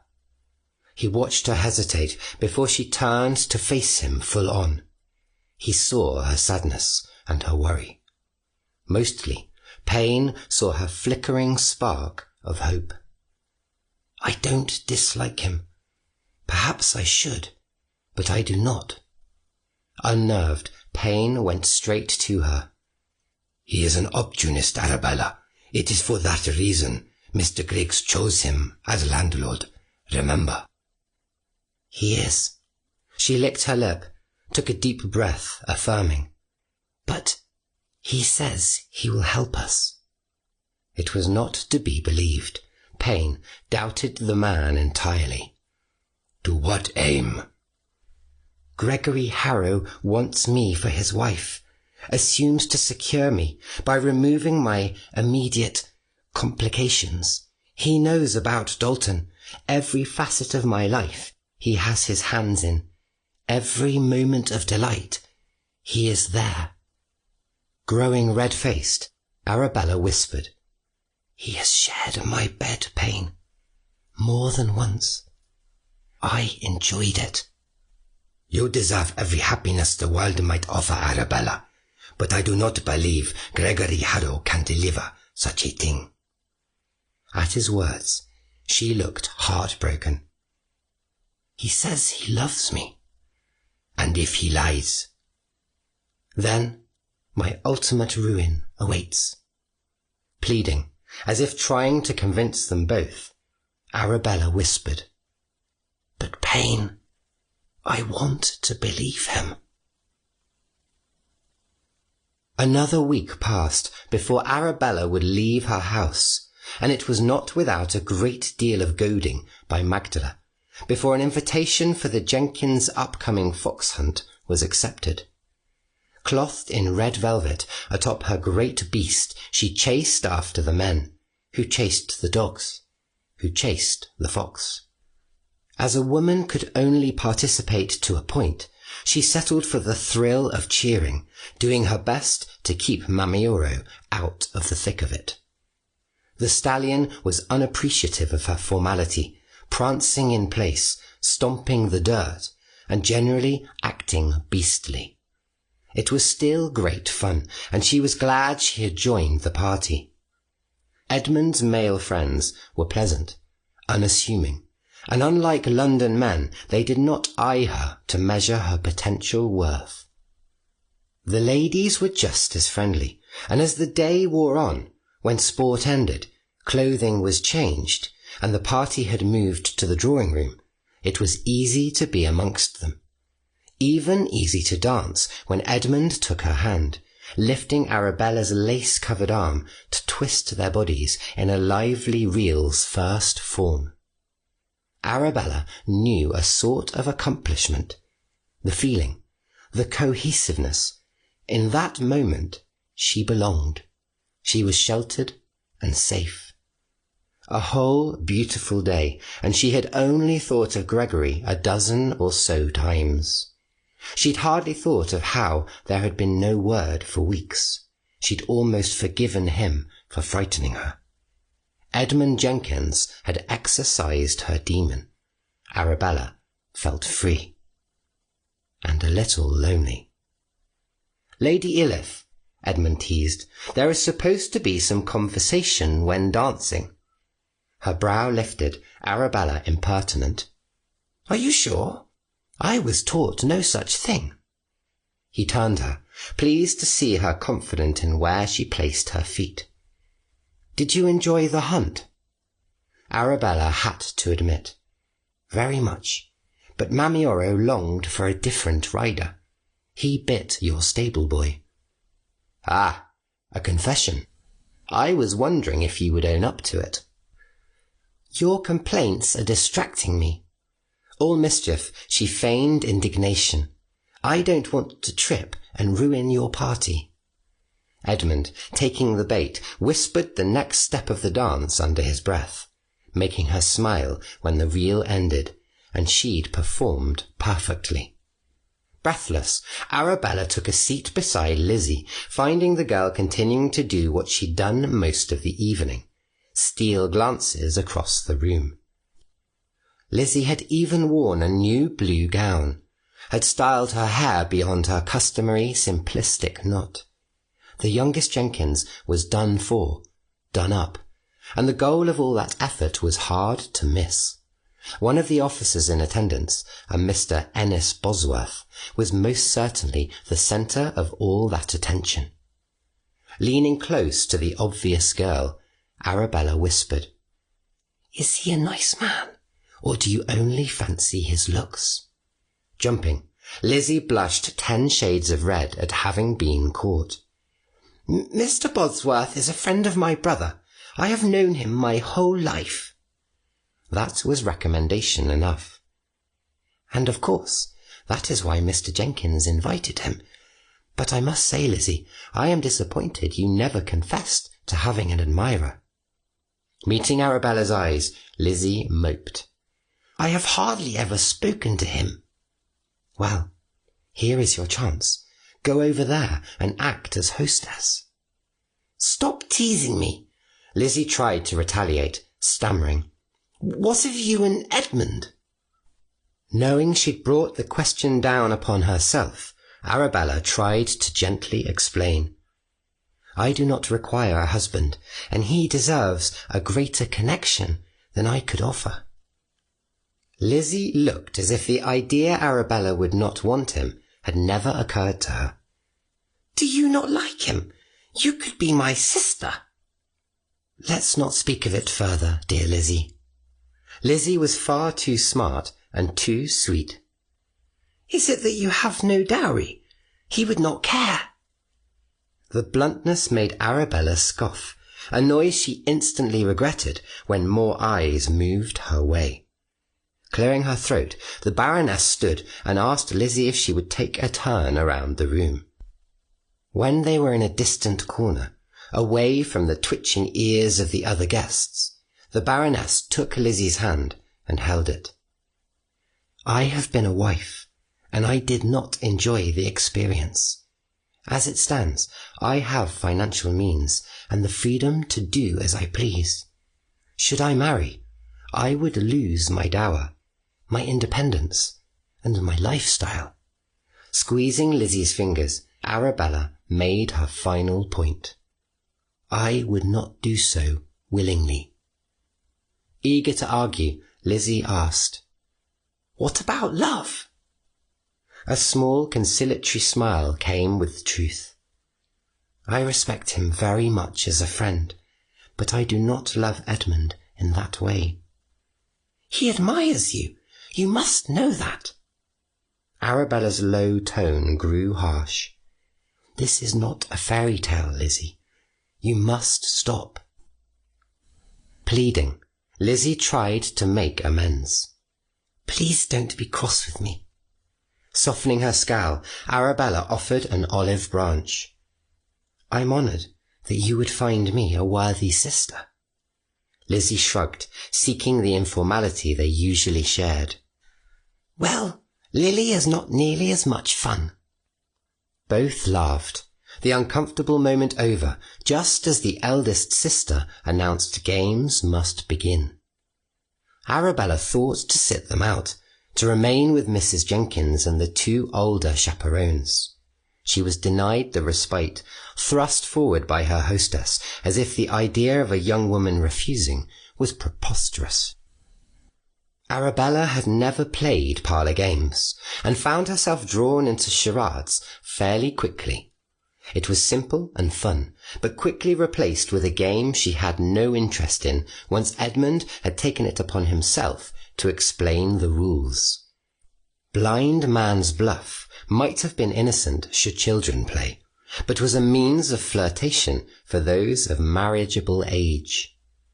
While the men moved the furniture nearer the walls, Arabella backed away. Little more than a spectator at first, she stood silent, as the ladies taunted the blindfolded officer who was trying to catch the snickering ladies. nor did Arabella engage in the clapping that would draw the touch of a man nearer. Lizzie was caught first, giggling when the officer carefully pat the lines of her face.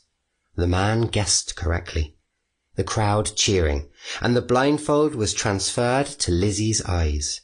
On and on the game went, growing wilder until hands groped and fingers explored in a way that would never have been allowed if not for the game. Lily clearly wanted to be caught when her brother was the blind man, and Arabella saw the look of dissatisfaction on his face when he felt his sister's signature curls. Once the handkerchief was removed, he looked about, and Arabella felt his eyes land on her. The normally prudent man seemed to smirk, as if to vow he would try again and be the first to catch the most timid player of the game. Well, that was a promising look if ever I saw one, Ennis Bosworth taunted behind her. Unsure what to say, Arabella backed nearer the wall. Lily was spun about, giggling as she began her pursuit. The pretty woman caught one gentleman and guessed wrong. Notified of her improper deduction by 3 claps, Lily began again. Yet, after a few minutes and multiple wrong guesses, it grew obvious she had some plan in mind. All of it ruined when Mr. Bosworth shoved Arabella into the path of the seeker. Lily landed a hand on her arm, using the opportunity to pat and poke, knowing full well the only female in the room with long lace sleeves was the Baroness. The game was over. Lily, unable to pretend a 4th time, frowned, announcing, "Lady Iliffe." Before Arabella could cry off, her eyes were wrapped in silk, and her hand taken until she stood at the centre of the space. Finding her feet after Lily had spun her in circles, Arabella took a few mincing steps, but when someone touched her from behind, she yelped and froze. "No need to be nervous, Lady Iliffe. We will not let you walk into the fire," Lizzie giggled, her tone easy and reassuring. Straightening her shoulders, Arabella began to seek out hushed voices and the sounds of shuffling. It seemed she was to be punished for her timidity, and all the room made her work for her conquest, leading her about and laughing every time someone escaped. More loud giggles, a nearby snort, and she sensed something a few inches away. 2 steps, and her palms landed against unyielding bulk. Tracing the line of a jacket lapel, she felt something was not right. Her captured player smelled of the heath, too cool to the touch.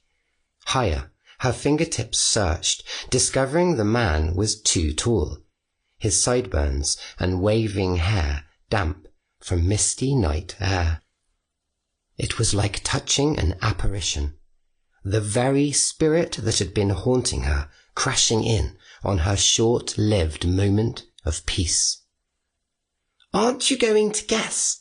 one of the ladies giggled. "He looks like you are making him nervous." There was that snort again, a sound of disdain from behind her.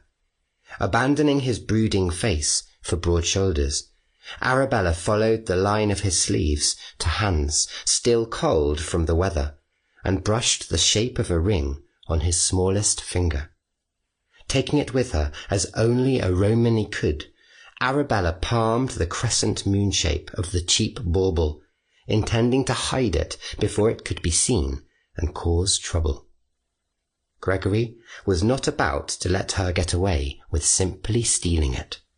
With the dexterity of a card shark, he managed to slip the silver ring onto her betrothal finger.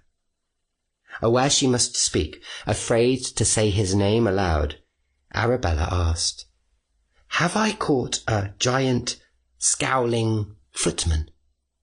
Bursts of laughter came from all around. 3 claps were made to confirm her wrong guess, but before any could spin her about to try again, the man reached up and unknotted the scarf. The silk fell, and Arabella stared. Mr. Harrow admonished, "Do not look at me so, Lady Iliffe. It was not my intention to frighten you," though his eyes burned, warning his intention was far from innocent. Arabella sucked in a breath, realized she'd been left bloodless. With the party's little trick over, and the guests laughing merrily at their sport, the hostess rushed forward to properly greet the late arriving guest. "Mr. Harrow, we were beginning to give you up for lost." The journey from London took longer than anticipated. As usual, his words to the old woman were saccharine-friendly and ill-meant. With Gregory distracted by Mrs. Jenkins, Arabella took the opportunity to put distance between them, entirely unhappy he was there, hating that he'd shown up wearing her ring, hating herself more for feeling something each time she looked at him. Lily's disappointed looks and sullen attitude earlier in the day made sense. Everyone had been expecting him. Everyone but her, after weeks of silence and no letters. Telling his tale in clipped phrasing, Mr. Harrow detailed the journey, taking a seat and accepting a draught of ale from a footman. Lily came to sit beside the man she admired, fawning. "We are so honoured you rushed from town to attend our little soirée." The power of Gregory's eyes turned towards the angelic-faced woman, his answer dry. "Indeed." Lily giggled, and once again Arabella wondered how on earth the girl could be so blind to his rude condescension. Or was she the blind one? "It is such a pity that you missed the hunt." With obvious adoration, Lily enticed. "But the men will go shooting in the morning. Hopefully that will be acceptable." "I'm afraid that I must away again in the morning." "You came all this way just to spend one night in our company?" The young woman was astonished, touched. The man purred, the sound as cool as falling rain. "I simply could not resist." Arabella chose to ignore the conversation at her back and instead turned to the window for a moment's peace. The sun was gone, night upon them, making it all the easier to see Gregory's approach reflected in the window pane the moment he was able to break free of the group. "You are the picture of health again, my love." Standing as they were, no one could see him brush her fingers where the silver band lay poor and dull as he whispered. "But your hands are cold. A proper lady wears gloves in the company of gentlemen." "I should also be wearing a widow's cap." Her answer earned a wicked smirk, Gregory standing as imperious and immovable as ever. "But not for long." Daring to glance his way, Arabella felt her cheeks colouring. "Why?" Deep pools of tar sat above an instantly unsmiling face. "Because you will be my wife." She had not meant to spit it out so bluntly, but there was no point in stopping. "I cannot marry you." "You will." He was certain, his voice arrogant, to the point it was clear arguing was useless. "You need not concern yourself with paltry details. I will let you have your way." Challenging him, her brows tight, Arabella tested. "You would pay for Hugh's education? You would raise him to a gentleman?" By the way his lip curled, it was clear the very idea was beyond preposterous, that he hated it as much as he hated anything. Seeing she had earned some ground, Arabella tried to make him see reason. "If you were not trying to force my hand, I could continue to draw the income to do such things myself. Can we not just continue as we are?" The man did not hold a trace of softness in his bearing. "I have spent some time observing Lord Delton, and can assure you, your absolute ruin is close at hand. There will be no more widow's share." Releasing a shaky breath, Arabella stammered, I have no dowry, Gregory. In all my years married, I never conceived. There is nothing I can bring to you. With a taunting leer, Mr. Harrow countered, I have very little interest in children or money. Destitute imp. Arabella could not help but roll her eyes at the outright falseness of his statement. I speak the truth. It was never riches that motivated me. He leant down just a little, the flash in his eyes intimidating, as was the hidden grip of his hand on hers. I will educate your boy, but I will not stomach him at my table. Raising her chin defiant, Arabella challenged. Yes, you will, and he will spend the holidays with us, as my ward. Full lips thinned, Mr. Harrow looking equal parts irritated and amused. Before he could retort, another voice cut between them. Like a smooth-moving fog, Lily came to stand between their argument. And just what has our distinguished Baroness said to make you scowl so, Mr. Harrow? I was commenting on her ring, Gregory explained, face full of mischief. A gift, she told me, you so kindly bestowed upon her. Lily looked down at the slender fingers Harrow stiffly lifted and saw the carved silver band. I believe the Baroness finds herself worthy of such a token, Gregory continued. After all, she has taken to Crescent Barrows as no other could. Possessive of the house and in no mood for Gregory's games, Arabella agreed. I seem to get on well with the ghosts. And the Thorns? I find their name fitting. Pulling her bloodless fingers from his grip, Arabella took a step away. And now I know better than to grab at them with my bare hands. Turning his attention to Lily, Mr. Harrow asked, Wherever did you find it, Miss Jenkins? The ring, Lily shrugged, batting her eyelashes prettily. A gypsy pedlar at the fairgrounds.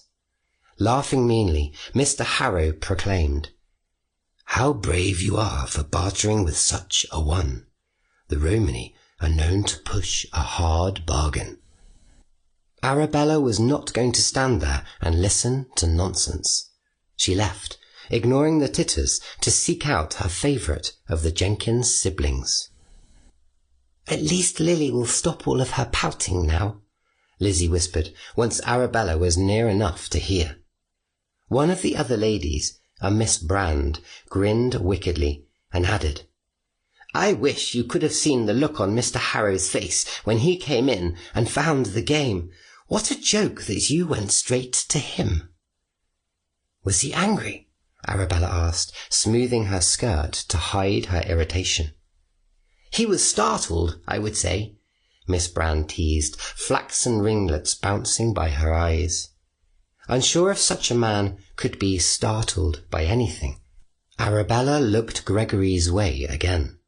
He was smiling with Lily, laughing light-heartedly in a way that he never laughed with her. Dinner came and went. Arabella made it through the meal, ignoring Mr. Harrow's indifference and Lily's mean jibes. And when it ended, she made it through the compulsory sequestering of the ladies in the drawing-room, so the gentlemen might stay behind to drink port and misbehave.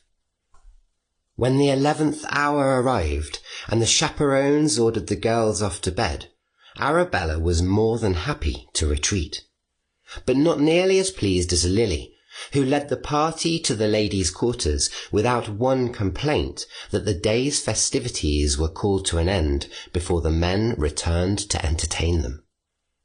Arabella had been afforded the finest guest room in the house, and privacy that the lower-ranking women forced to share rooms lacked. It did not stop Lizzie from coming to her and shooing off Magdala so they might whisper nonsense by the candlelight. While Lizzie braided the long waves of Arabella's blood-red hair, She droned on like a love-sick swain. "What is it like to kiss a man?"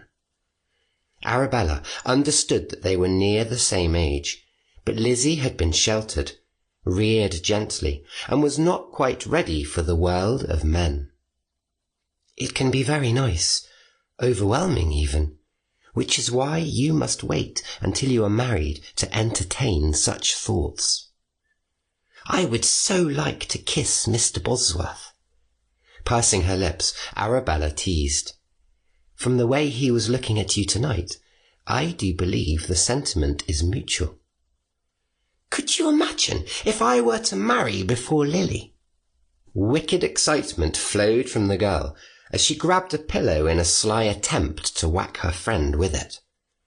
"Her understanding with Mr. Harrow has been kept quiet for so long, I'm amazed she has not already begun planning a trip with Mamma to London so she might buy her wedding trousseau." The pillow hit Arabella square in the face before Lizzie could see her look of shock. Squealing, laughing far louder than a proper girl should, Lizzie exclaimed, "What if Mr. Bosworth proposed, and we could all visit town together?" Shaking off the blow, Arabella rubbed her nose and stammered the only thing she could. "That would be interesting." Whatever further jabber Lizzie shared, Arabella was deaf to it. All she could think of was Gregory's engagement to another. Seeing her friend had grown tired, Lizzie planted a quick kiss, slid from the bed, and scurried to her door, whispering her good-night. Contemplation before the fire turned the Baroness's stomach. Arabella knew Gregory's habits. Lily, usually the first to complain when fun was cut short, had wanted to go to bed, because she had an appointment with her fiancé. Even at that very moment, she might be in Gregory's arms. The feelings that came on the heels of such thoughts were awful. The sudden misery so consuming, at first Arabella thought she imagined the sound of a key in her lock. A soft scrape of wood, and Gregory began to materialize in her periphery. Arabella stood, expression closed, and faced him. Dark eyes ran over the look of her dressed for bed, enjoying the way the fire turned the soft cotton near translucent. That steady look of possession, the one that had drawn her in each time he levelled black eyes at her, for once only left her numb. "My love," Gregory cooed, stepping closer as if pleased to find her waiting. "You knew I would come." She would control this. She would not be cowed. Going to him, taking his hand, she pulled him to the chair she had vacated. "Please tell of London." She would need to know everything, his truths and lies, to undo the damage she had allowed to be done in trusting a man of no worth. Using his own trick against him, she kneeled before the seated giant and pressed her cheek to the warm, bunched muscle of his thigh. But he did not speak, simply toyed with the shorter curls free of her braid. Long minutes of growing frustration, and she sighed. "Do you really think I cannot see how very angry you are right now? That you could hide it from me, Arabella? What game is this?" Her fingers gripped at his legs, nails clawing through the fabric as he raised her chin. Gregory absorbed the dispassion he found. "What has come over you?" Flat, unfeeling, Arabella explained. "Oh, nothing but the most passionate love, I assure you." "You are angry over how I garnered the key to the woman's hall." He shamelessly grinned, the beauty of his face made sinister by firelight. "You can't have imagined I would have gone to her after she gave it to me. How else was I supposed to learn the location of your room and get in quietly?" He enunciated the last two words in his infuriating way. "My love." Arabella offered her lips. "I must admit, I am relieved." A lingering kiss, and Gregory traced a finger down the soft skin of her throat. There now. Standing to walk away, with a chilling smile of her own, as if it were all nothing, she offered, in the most condescending tone she could muster, "Relieved to learn you are already engaged to Lily. Let's not waste more time here, shall we? Please leave. I am tired." Out of the chair, with a firm grip on her arm, Gregory forced her to face him. "Careful!" Offering a snide threat, Arabella hissed. "I do not believe Lily would take too kindly in learning you were in my room." The face of a fallen angel, contorted in rage, voice low and monstrous, he growled, "She assumes nothing more." "Do not lie to me," whispering savagely, Arabella argued. "You have had your fun. I will even admit that I almost believed you. Benjamin Iliffe would have called you friend. He might have even held me down so you could shove in." Instantaneously stiff, a tick came to Gregory's jaw. "Sir Statham, Baron Witt, and the Marquis of Gloucester. Do those names sound familiar, my love?" Her dead husband's cohorts. They were the names he had asked for, that she had not given. Add the Harrow bastard to the list. The way he could move with such grace was eerie, but Arabella refused to lose her defiance when he pulled her flush and growled, "Your new Baron Iliffe does dearly love the gaming tables. You would be amazed how much he has lost in so short a time. How much he has lost to me, in fact. When it's late and he is deep in his cups, do you know how often your name seeps into conversation? Stories still circulate about how tight you are and how prettily you scream for it." There was no helping how her lip shook or the tears running down her cheeks. Every part of her knew better than to ask, but that did not stop her tongue. "Why are you doing this? What have I done to make you hate me so greatly?" Gregory's palm came to her jaw, Arabella jerking away until he gripped the base of her skull and held her still. With her head held steady, Gregory traced the softness of her lips with his thumb. "I know about the cellar room. I have seen it. Your blood still crusts the stones. I know about the dark he kept you in, and why you wake in terror at night. He told me everything as he lay dying." Her breath caught, wanting never to think of that place again. "I don't understand." "The Marquis of Gloucester. I drowned him in the Thames." Gregory stroked her cheek as if he could wipe away such pain. "Over several hours he confessed much, begged for your forgiveness, and cried like a child." "My God!" Arabella could not breathe, more tears welling hot in her eyes.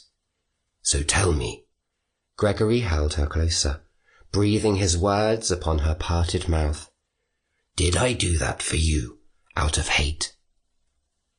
Her lower lip still trembled, even as he pressed the lightest of kisses against it.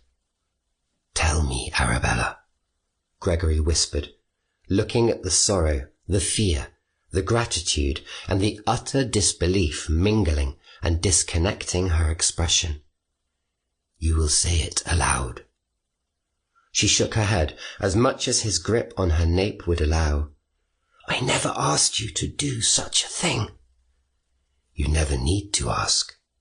He shook her, just enough to make certain she heard every last word. "You never need to ask me to care for you." There was only so much she could bear, and he always knew just what pressure would assure she'd crack. Her sob was meant to be slander. "Why? Because you love me." A groan of pure, unadulterated delight came from the man. Pressing her back toward the bed, laying her down so he might crawl over her, Gregory agreed. That must be why.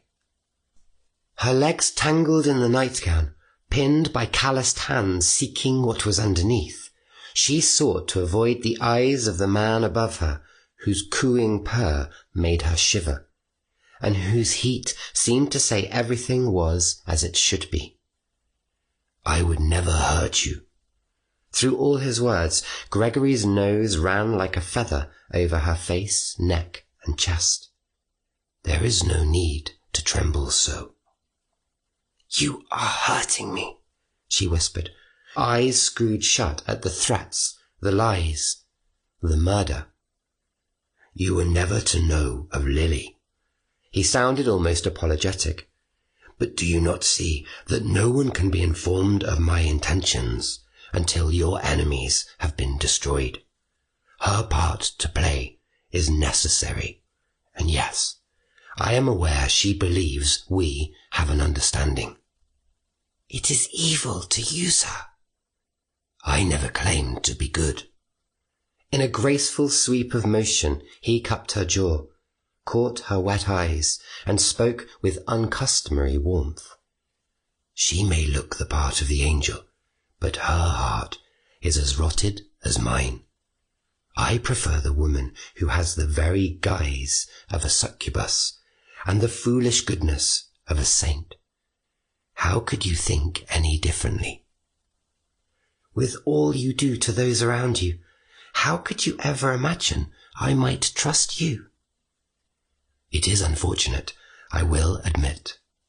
Higher her gown went, until the red curls above her sex were exposed, until Arabella's soft belly was available to a warm mouth already peppering it with ardent kisses.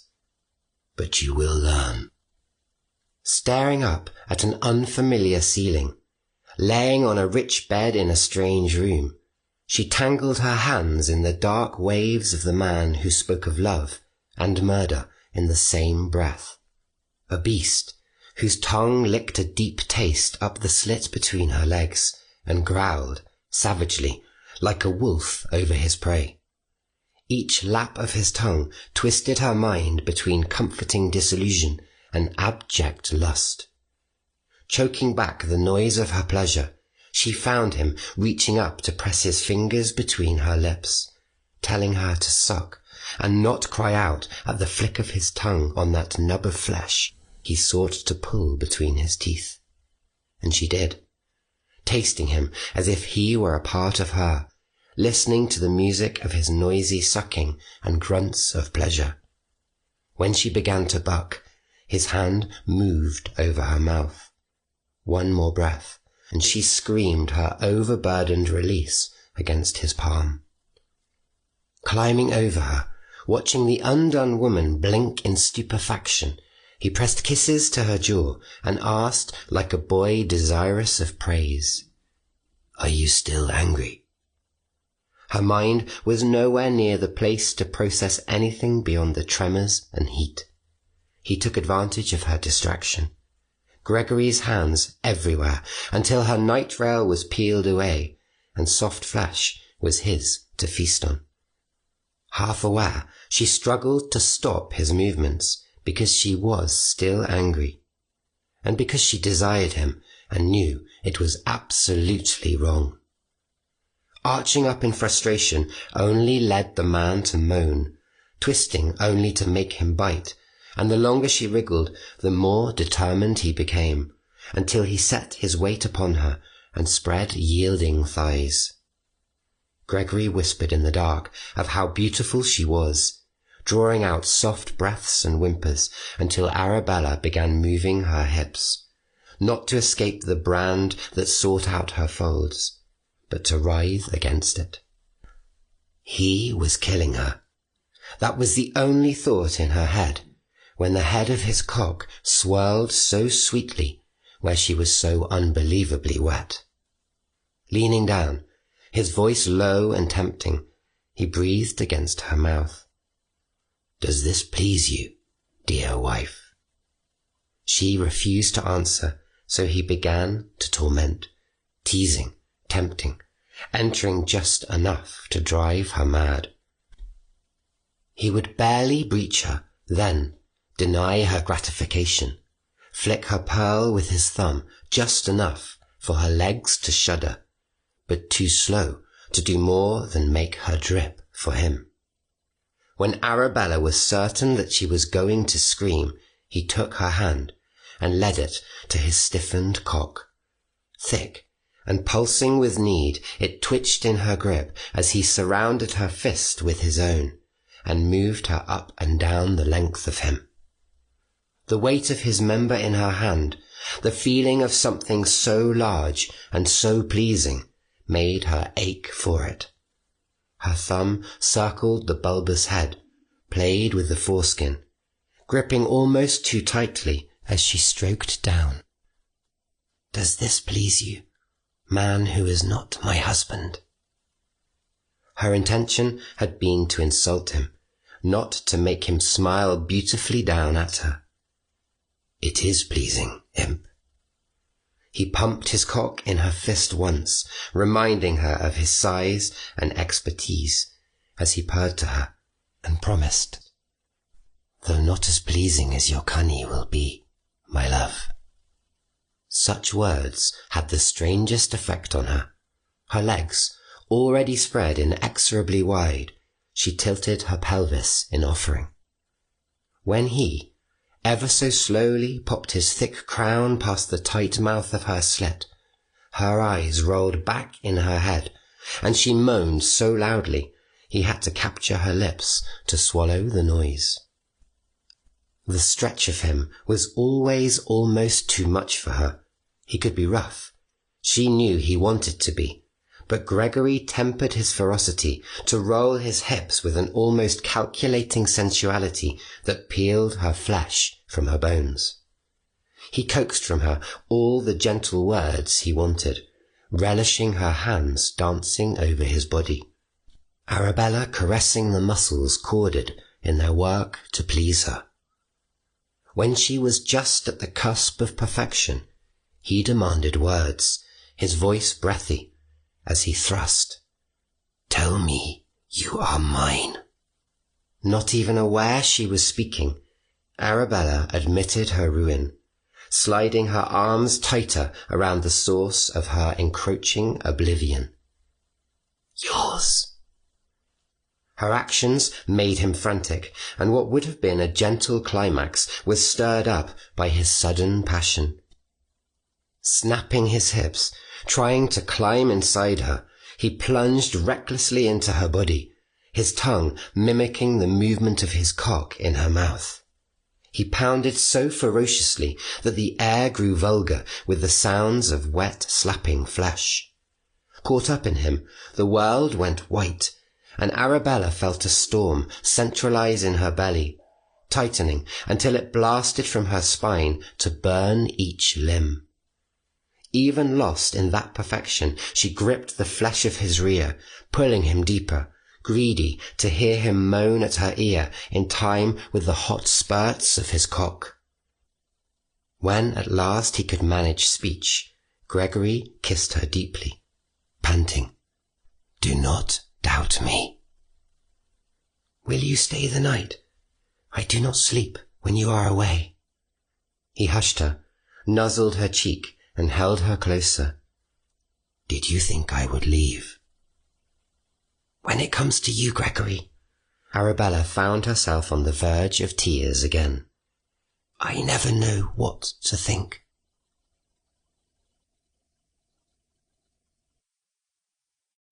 Chapter 16. Before the sun had fully risen outside Stonewall Grove, Mr. Harrow was gone for London, Arabella having tied his cravat herself. Her mouth still swollen from the way Gregory liked to nip. She'd frowned, pretending she felt no loss in his absence. An hour later, Magdala tended the Baroness as if the woman had not seen the state of the bed, dressing her modestly to cover marks left by rough teeth and eager lips. Am I a fool, Magdala? Thin fingers stopped in their work. You are a widow. It is not uncommon for ladies in your situation to take a lover. There was no point in avoiding the obvious. One who openly courts my friend's sister before slipping into my room. Eyes edged by paper-thin wrinkles met hers, Magdala honest. It was foolish to allow it here, should you have been caught. How long have you known? The housekeeper went back to tugging Arabella's gown into place. Mr. Harrow's regard for you was obvious from the start, and he makes no secret of what he leaves behind on your sheets. Cheeks blooming red, Arabella looked to the bed, not having considered the servants might wonder at the dried remnants of a man's pleasure. He had plundered her repeatedly in the dark, and again before the sun broke, having left plenty of traces for Stonewall Grove's staff to snicker over. They will think it was Edmund. Magdala eased her lady immediately. They will think nothing, because I will remove the sheet and say you bled upon it. It will go straight to the laundry, and I will watch it soak. Relieved Magdala was far cleverer than she, Arabella took her hand. And now, I must wonder if he did such a thing on purpose. I am never sure of him when he says one thing and does another. The older woman disengaged from Arabella's touch, shame-faced. When you were ill, twice, I caught him in your room while you slept. I could hardly keep him from your chamber, or spirit him away from the doctor's sight. The only currency I had to bribe him with was conversation. He asked a great many questions. Livid, looking at the woman as she'd never known her, Arabella hissed. And what did you tell him? Why I came to serve you. The Baroness looked at her as if Magdala had ripped out her heart. What does that mean? Magdala was not an affectionate woman. Even so, she tried to pat her lady's shoulder as if to offer comfort. I was a lady's maid to Iliffe's mistress, Miss Bethany Sawyer. One morning I came to wake her and found a sight I wish I could unsee.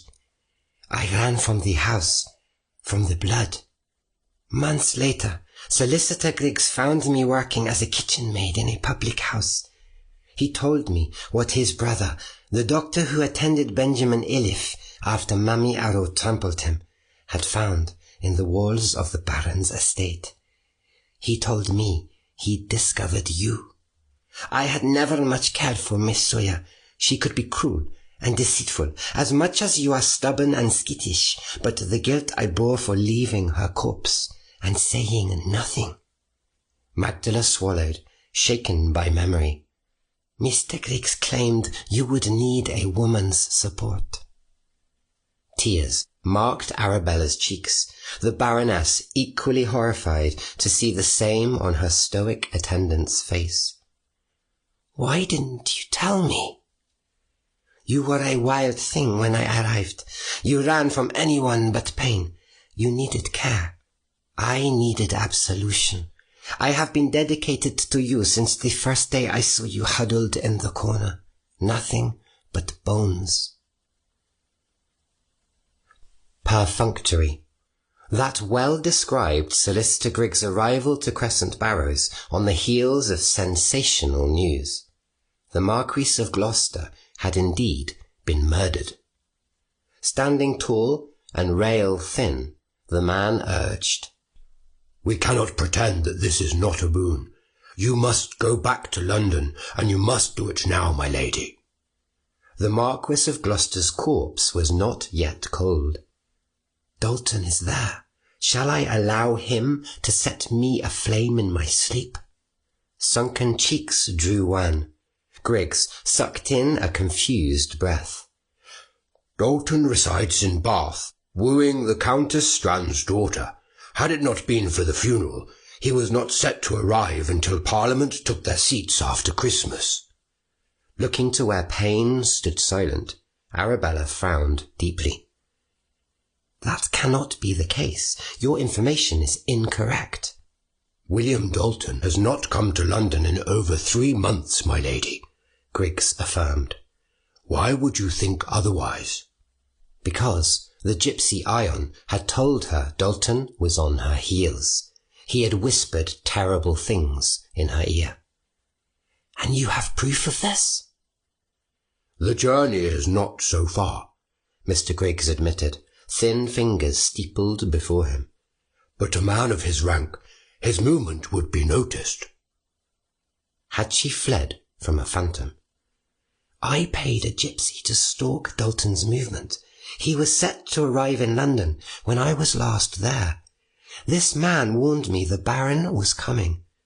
That is why I fled. You were misinformed, my lady. The very night I got your letter, he attended a grand soirée in Bath. William Dalton was seen by many. It could not be. Pacing, her skirts catching on her ankles, Arabella fretted. Why would Ion lie? How could he have known the things he said? Payne stepped in, stilling Arabella's agitation and addressing the old man. If what you say is true, does Dalton avoid London because of his creditors? The solicitor seemed reluctant, if not baffled, to explain. That is another topic we needed to discuss. A great deal of his debt has recently been settled. What? Almost £20,000. That was a vast fortune. It all seemed too clever. What little joy she'd known from the Marquis's death was slipping from her fingers. Settled or transferred? Considering how brazen he's grown at the gaming tables, how flagrant with his tailor, it must be assumed it was settled. No, that was Gregory. She knew it in her bones. Arabella had seen Mr. Harrow at the game with the farmer he'd ruined. Deceit and misdirection were the man's specialty. He wielded such a talent against everyone, even her. If I were to go to London, as you say, what would I do there? You will attend the Marquis of Gloucester's funeral. A dry, horrid laugh escaped before Arabella could suppress it. You would have a better chance convincing me to woo Countess Strand's daughter in Dalton's place.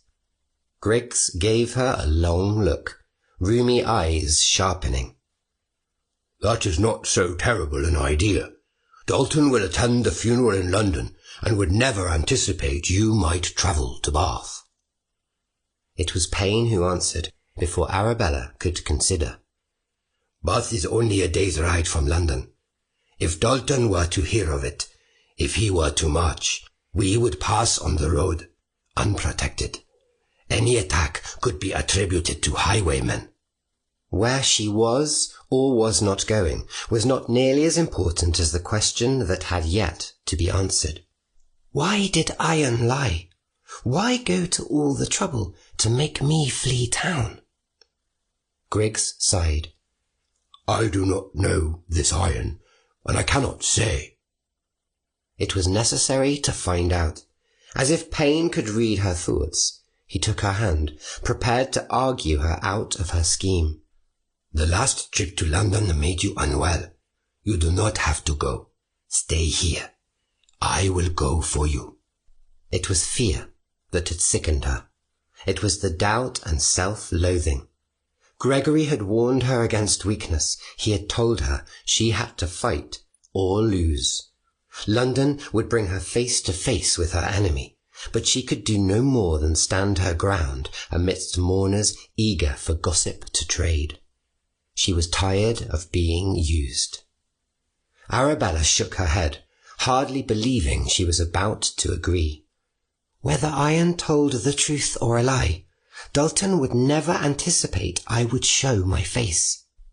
Not after he'd seen her cower and beg for mercy 3 years ago. Not when he'd beaten her with a candlestick like some dog.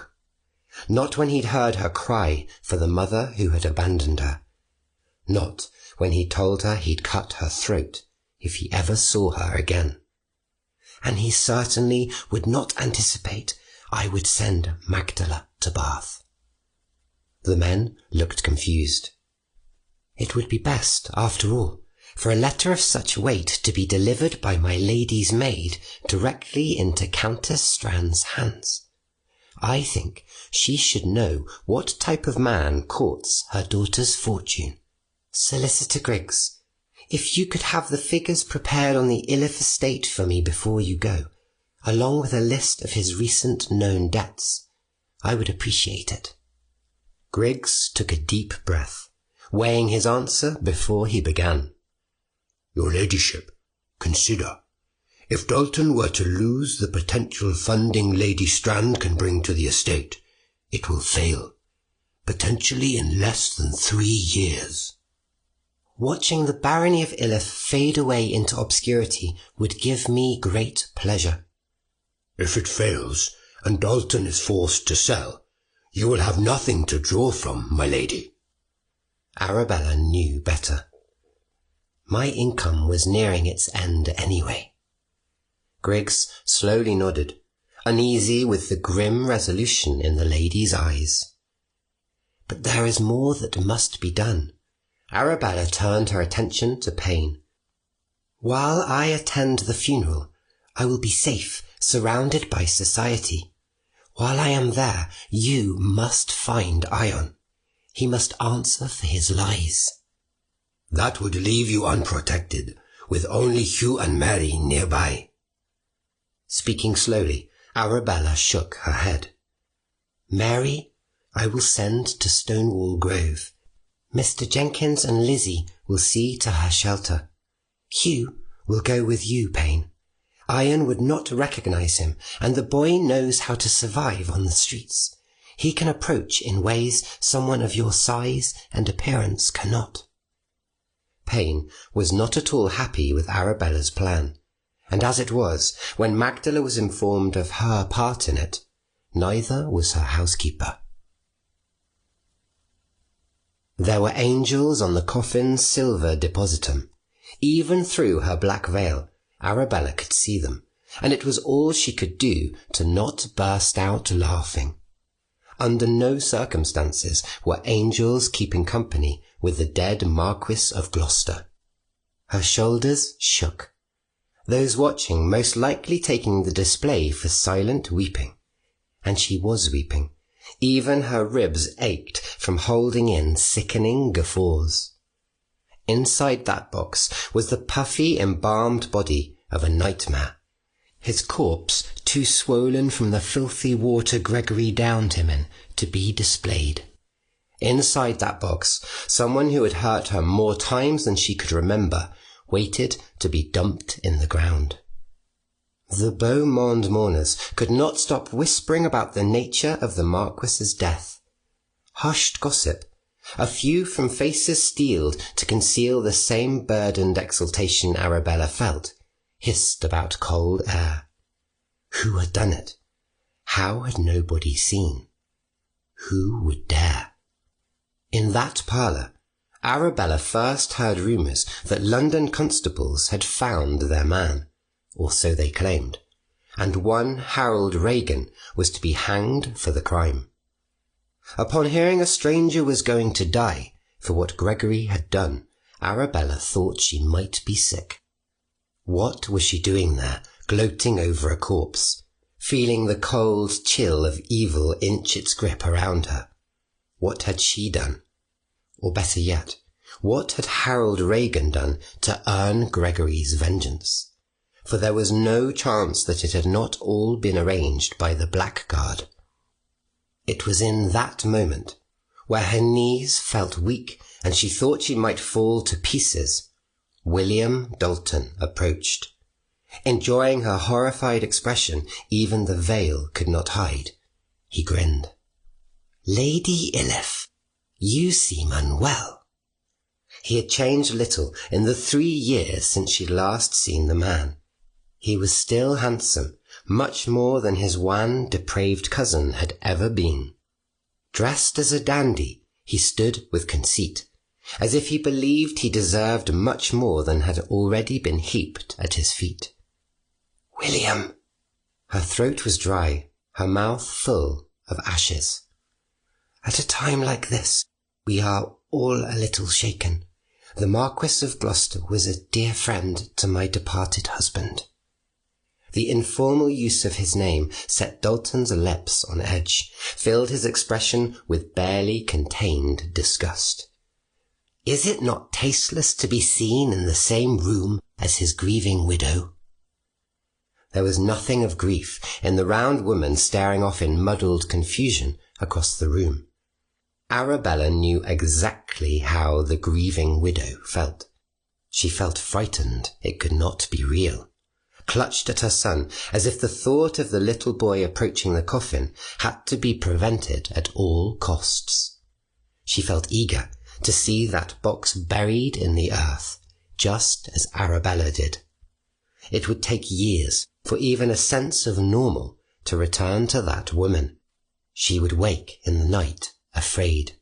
She would hear the dead man's voice, smell him, start at shadows.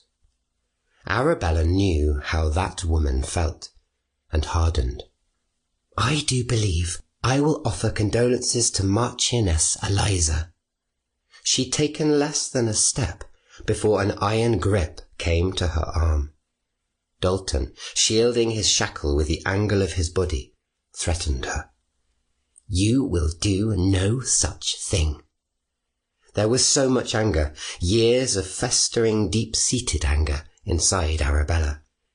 "You will release me, or by God, William, I will cause such a scene your public embarrassment would take decades to live down." His grip tightened. "You wouldn't dare." Ignoring the pain in her arm, shaking from rage, Arabella swore. "You might be surprised what I am willing to dare these days. Remove your hand now." Taken aback at such vehemence in a woman, Dalton released his grip, narrowed his eyes, and stepped away. He had stepped away from her. Under the wrath, Arabella was flabbergasted, watching his retreat with nervous glee. He had stepped away from her.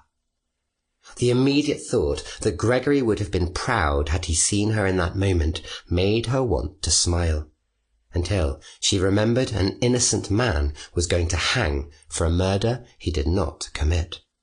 The stranger, Harold Regan, would suffer, so she might survive. Swallowing the shame down was not as hard as it should have been, not when thoughts of Mary's future, of Hugh, showed nothing but desolation should they lose their homes.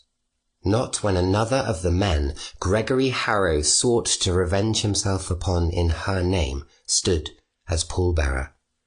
Baron Witt was openly satisfied to lay his eyes on the long unseen Baroness, watching her constantly with a sly smirk.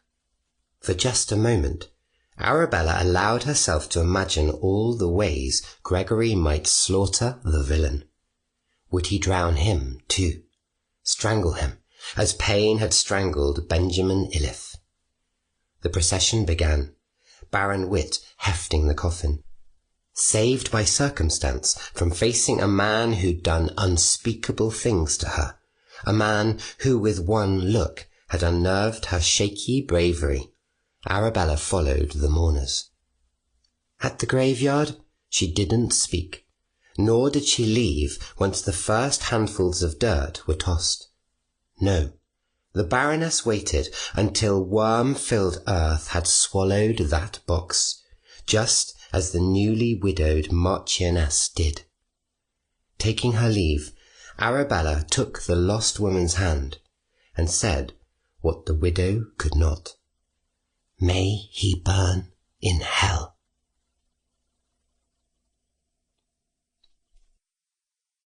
Chapter 17. The satisfaction found in crowing over the Marquis of Gloucester's corpse was not sustainable, nor did momentary gratification bring with it peace. Not when the name Harold Regan knocked at Arabella's thoughts. Not when she felt something was deeply wrong, but she could not put her finger on it. Why had Gregory chosen that man to die for the Marquis's murder? Had that man tried to cheat Mr. Harrow? Had he called him bastard? Gregory was petty, but she'd seen how he'd handled the Harding farmer. He liked his victims to live with their suffering. From what she knew of him, there was not an ounce of impulsiveness in Gregory's body. Every action Mr. Harrow took was well thought out and acute, yet nothing was ever as it seemed. His actions towards her were suspect enough, the way he treated the Jenkins clan, their neighbours, all of Harding, questionable. He had killed a man for her. He was going to kill more men for her. But what if he was not doing it for her at all? Did Gregory love her, or was she as great a fool as Lily? Why would he want a woman with no fortune, who would bring shame to his name when he had a rich beauty willing to dote on him? So many weeks had passed since he'd extorted his forthcoming price. The longer he was away, the more she doubted. Arabella needed to look him in the eyes, to feel Gregory's warm hands. She needed answers. And not only from him. Ion was still a thorn in her side. The more she thought on it, the more she was certain the Romany was the key to all of this, that he knew exactly what was going on. More worrisome, she was certain pain was not going to find him. Ion had come to her with no warning on her last visit to London. She was hoping he might do the same again. A hired carriage carried her from the cemetery through the streets of London. Arabella was to exit the carriage at a well-known dressmaker's, go inside to peruse their wares, and wait for Payne and whatever information he had collected. Cosseted by her title and the attention it would garner from the staff, she would be safe. Men could not enter, as it was a woman's shop. Which wouldn't work. She needed to tempt traitorous Ion out of hiding. Abandoning her plans to visit the shop, the Baroness of Iliffe ordered her carriage to slowly circle Hyde Park. Within an hour, the carriage slowed at a crossing, and her premonition came to life. The door opened. Uninvited, a dark-haired Romany took the seat across from her. Arabella did not wait. She gave him no chance to offer a greeting or spin lies. "Your arrival is convenient, Ion, for you especially, as I am unguarded right now. Shall we get to the point? I am not the master you serve. Have you been paid to frighten me again? Are your intentions to deliver me to William Dalton yourself? Have you come to kill me? I will pay you double what your new master offered, triple, for answers." A smile broke across Ion's face, an unfriendly, terrible expression. "What I have been paid, you could never counter." Eyeing the knife worn upon the Romany's belt, Arabella felt her blood chill to the point of icy apathy. Steeled, she made a promise to herself and to him. "If you try to take me to them, you'll be delivering a corpse. I will fight you until my last breath. I will never submit again." Ion's every word came sharp, his disinterest palpable. "Yet twice now you have come to London, the one place you should never tread. Twice now I have had the pleasure of following your frivolous exploits around the city, when my time would have been better spent elsewhere. If you are too much of a coward to answer me, begone, thief. You tell Dalton that I will find a way to end him. I will sell my very soul if I have to." He measured her differently than he had the night they met over the fire. Indifference and pity had been abandoned. In their place, Ion looked at her as if she were an object presently owned by another. You already did, as did I, and a fair price I got for it. He has a way of pulling a man apart, of knowing exactly what a person might desire most. A veritable devil he is. Tired of roundabout talk and subtle threats, Arabella hissed. Who? It isn't gold that I want, Baroness. Ion clicked his tongue, lip curled. I want revenge, and he gave it to me. He gave me everything, and for my efforts in aiding his cause, a terrible man will be hung tonight. There was only one man Ion could be speaking of. Arabella was incredulous. Harold Regan, the dock worker convicted of murdering the Marquis of Gloucester. Ion spat upon the carriage floor. There is nothing in this miserable world I hate more than the sound of that name. Do not pity the villain. He deserves worse than the death coming to him. The grief in Ion's eyes told the story well enough. Still, she needed to hear him speak his reasons aloud. What did he do to you? My wife and my daughter. He made sport of them until there was nothing left. You know it was Harold Regan who did this. Everyone knew.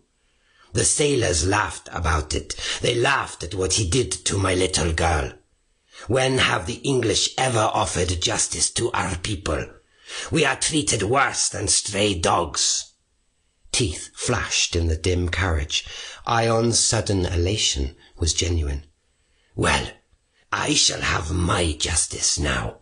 I will stand there in the front of the crowd, so he sees me, so he knows that I am the reason his neck will break. When they jeer, as he's shamed for the world to see, I will be smiling. She knew, without him speaking the name, how this had come about. Stomach sick, Arabella blinked, warmth running down her cheeks. How he had done it, she could not imagine, but it was her fault for telling him she'd gone to the gypsies for help. It was not Dalton who hired you. It was not Sir Statham or Baron Witt. No. Mr. Harrow had manipulated Ion's pain and her fear, all the while using them both. And it had been Mr. Harrow who'd ordered Ion to frighten her out of London all those weeks ago. Gregory. A single peal of spiteful laughter proceeded. On intimate terms with that one, are you? Arabella nodded, and spoke of the inevitable. He won't let you live. Now that your part has been played, you must know that. Ice-cold eyes sat in the face of a man who did not care. On the morrow, I leave for the continent, and you will return to your stone house and wait for the coming news. And if I refuse to obey? Another smile bloomed, ill-meant, and somewhat sad. I have seen him operate. Mr. Harrow will claim more from you than what you've offered. He'll take everything if you fail to give him what he is owed. Take the warning to heart and return to your Crescent Barrows. If I have to tie you up and drag you there, I will miss my boat.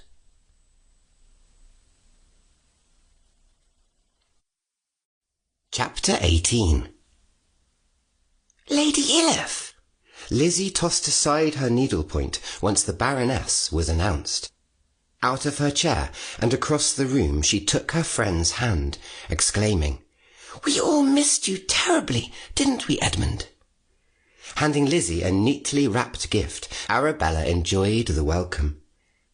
"For the ladies of the house, While I was in town, the Countess Grey told me this is the very one the Queen prefers." Lizzie pulled at the ribbon. The enclosing fabric fell away, and 3 precious bars of hard soap, a luxury not many could obtain even in town, filled the air with the scent of growing things. As if to judge the generosity of the gift, Lily came forward, but her voice was not snide. It was nervous as she proclaimed, "I thought you were still in London." "I left immediately after the funeral." Having heard the edge to Lily's voice, Arabella cocked a brow. "There was no need to linger, not when good friends wait here." Lizzie was delighted. "Edmund, it is too good." Both brother and sister were smiling, as if anticipating some response from the Baroness. When she failed to grasp their joy, Lizzie teased, "With your southern travel, we understood why you never replied to the invitation, but now that you are returned, you can join us for our upcoming soiree." Arabella's confusion was open on her face. "Soiree?" "The invitation was delivered to your door weeks ago," Edmund chuckled. "A few days of diversions before the cold sets in. Some guests will be with us for an extended stay." From the sudden paleness in Lily's cheeks, there was an obvious reason why Arabella had not heard a word about this upcoming party. The chit had worked her tricks to make sure the Baroness might not be included. Eyeing the girl, Arabella gave a knowing smile. "That sounds delightful." Annoyed her machinations had been uprooted, Lily offered the same false smile in return. "You will, of course, attend." Knowing Edmund was eager for her answer, the blue of his eyes as bright as the blue of his coat, Arabella sweetly turned to her host. "How could I refuse?" Clapping her joy, Lizzie gathered her friend, moving the party nearer the fire. "It will be practically a ball now that you shall come. I was so disappointed when you never sent a reply. Of course, we understood with the sudden death of your friend and your immediate travel to London, but will this not lift your spirits?" It was a lot to take from the lively girl, but Arabella tried to match her friend's enthusiasm. "When is this grand event?" Edmund laughed, taking the seat across. "Our more distant guests will be arriving this evening." "So soon?" Arabella looked askance at Lily. The beauty was grinding her teeth and glaring. The Baroness, unsure exactly why her appearance at the festivities might agitate her so. "You must be busy with preparations. How rude of me to intrude at this time." Arabella stood with a smile, and her customary bluntness. "I shall collect Mary from your care and leave you to it." He did not want her to go, Edmund standing in mirror to her retreat. "You are welcome to stay the evening. At a word, Miss Magdala can send over your trunk." Shaking her head, Arabella had a pressing reason to retreat. There was no doubt in her heart that Mr. Harrow's invitation had reached him, and that he might be back in Harding. He could be close. He could be waiting for her, and it was not in the Jenkins parlour where she wanted to meet him for the first time in weeks. "I'm afraid my housekeeper is out of town. Mary shall help me prepare, and we shall return in the morning." Gregory was not waiting at her hearth when Arabella returned to Crescent Barrows. Payne was. He had come from town with a parcel of news. "Mr. Griggs sent a courier, so you might have these." In Payne's large hands sat a letter written in Magdala's familiar penmanship, and a copy of yesterday's The London Chronicle. It would be days before circulation of that paper and the tragic news within it reached Harding, yet here it sat in her hands, Mr. Griggs having spent a great many pounds so she might read it immediately. Branded across the front page was a tale of a ship up in flames off the coast of France. Coastal villagers had watched it burn and heard the sailors screaming.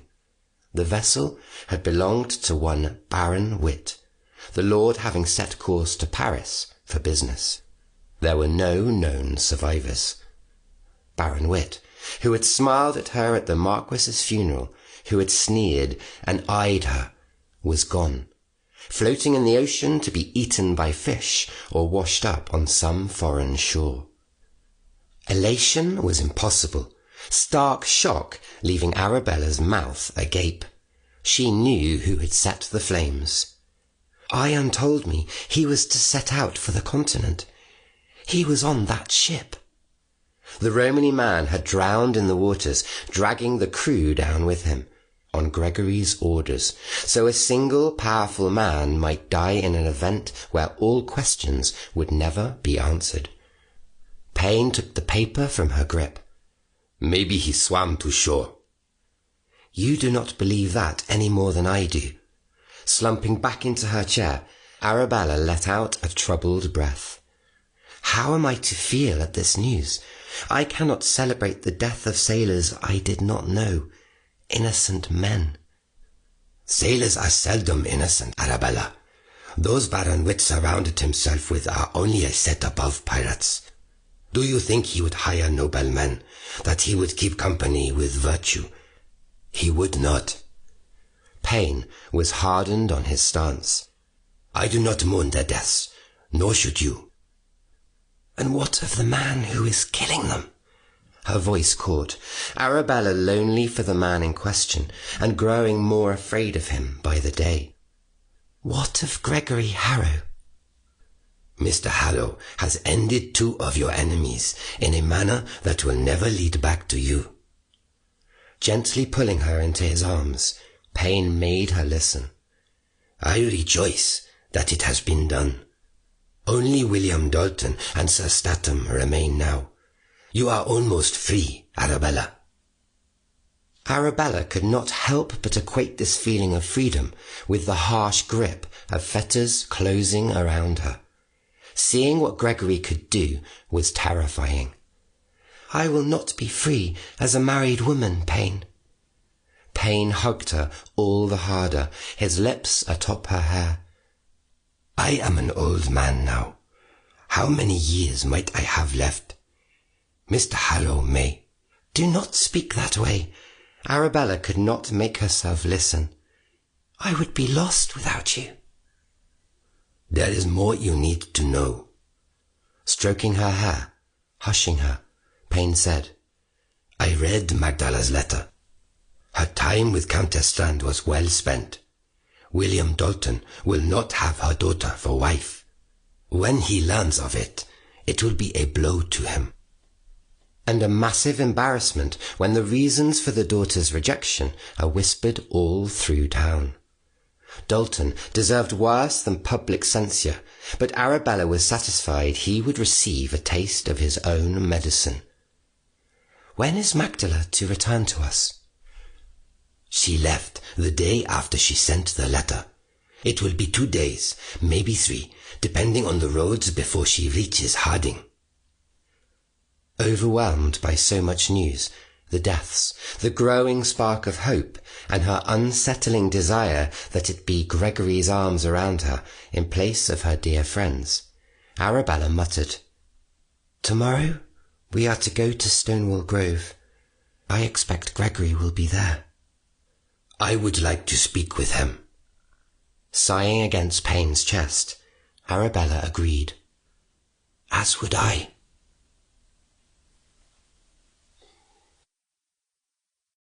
Chapter 19. Mary lacked the skill for whirling hair into intricate designs that Magdala excelled at. Even so, the silent maid had helped her mistress appear fetching. Simplicity suited the day, grander garments packed and saved for evening revelries between friends. Thoughts circling her last stay at Stonewall Grove, of how Gregory had come to her room and made love to her in the dark, kept Arabella's complexion pink and her eyes searching out every corner. He may not have come to her the previous night, but he was going to be at the Jenkins party.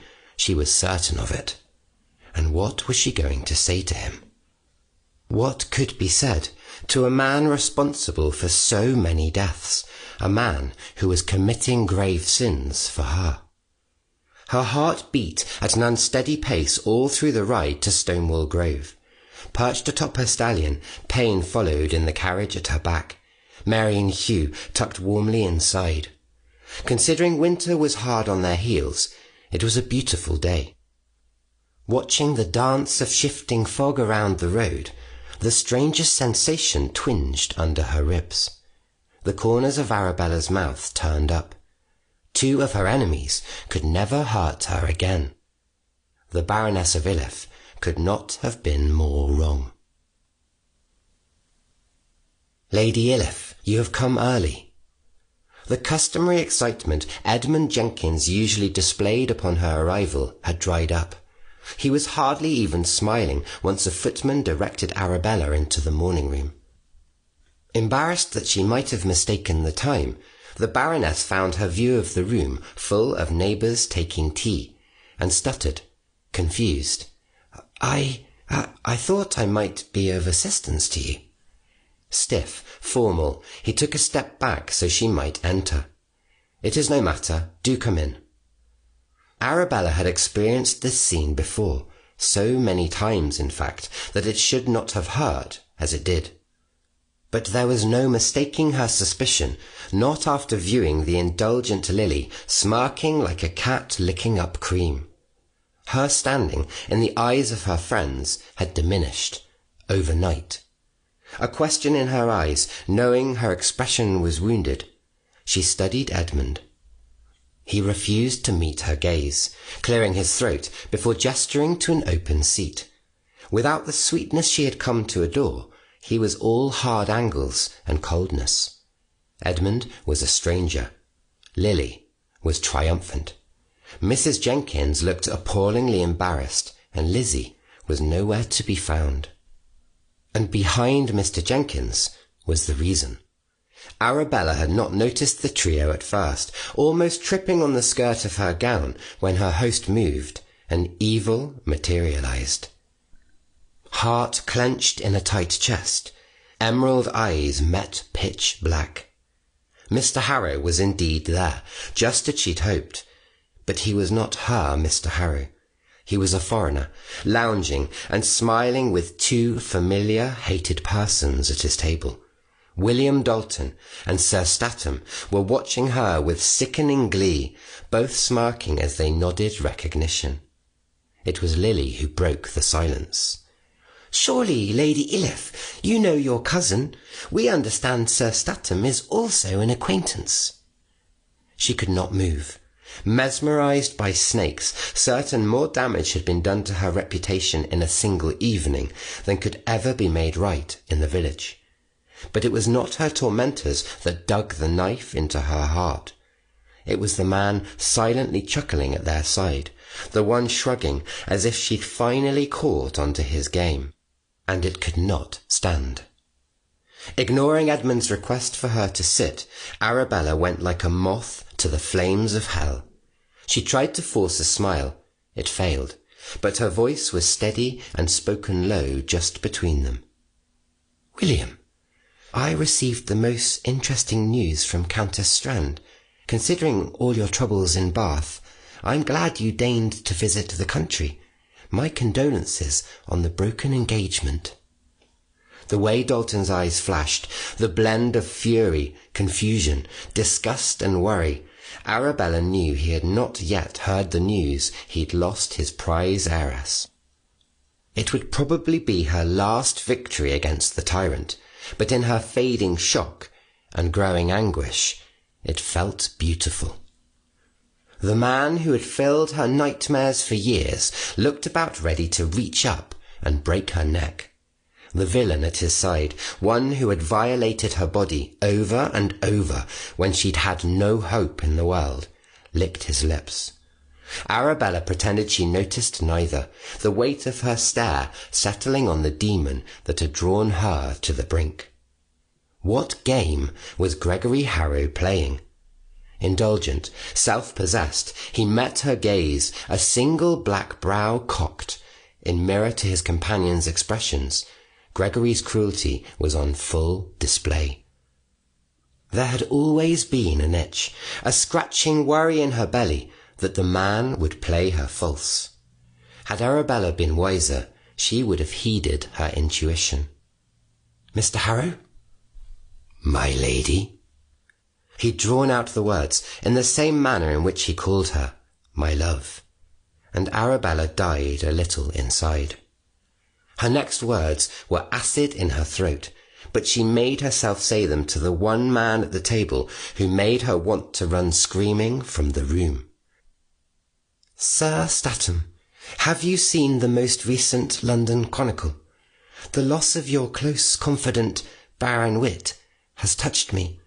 I wonder if it was the fire on his ship that killed him, or if he suffered fighting the choppy waters off the coast of France. Neither end seems fitting for a man of his qualities. He deserved so much more." Brows fell, the smug lavishness falling right from the lord's jowly face. "I have heard no such thing." "It seems I must be the bearer of bad news. Another sad loss you have suffered. First my doting husband Benjamin, with whom you shared all things, the sad murder of the Marquis of Gloucester, and now Baron Witt." She gestured to William Dalton. "Though I understand you have found a like mind in this one. Either that, or my dear cousin owes you a great deal of money, and you find it best to keep your investment close."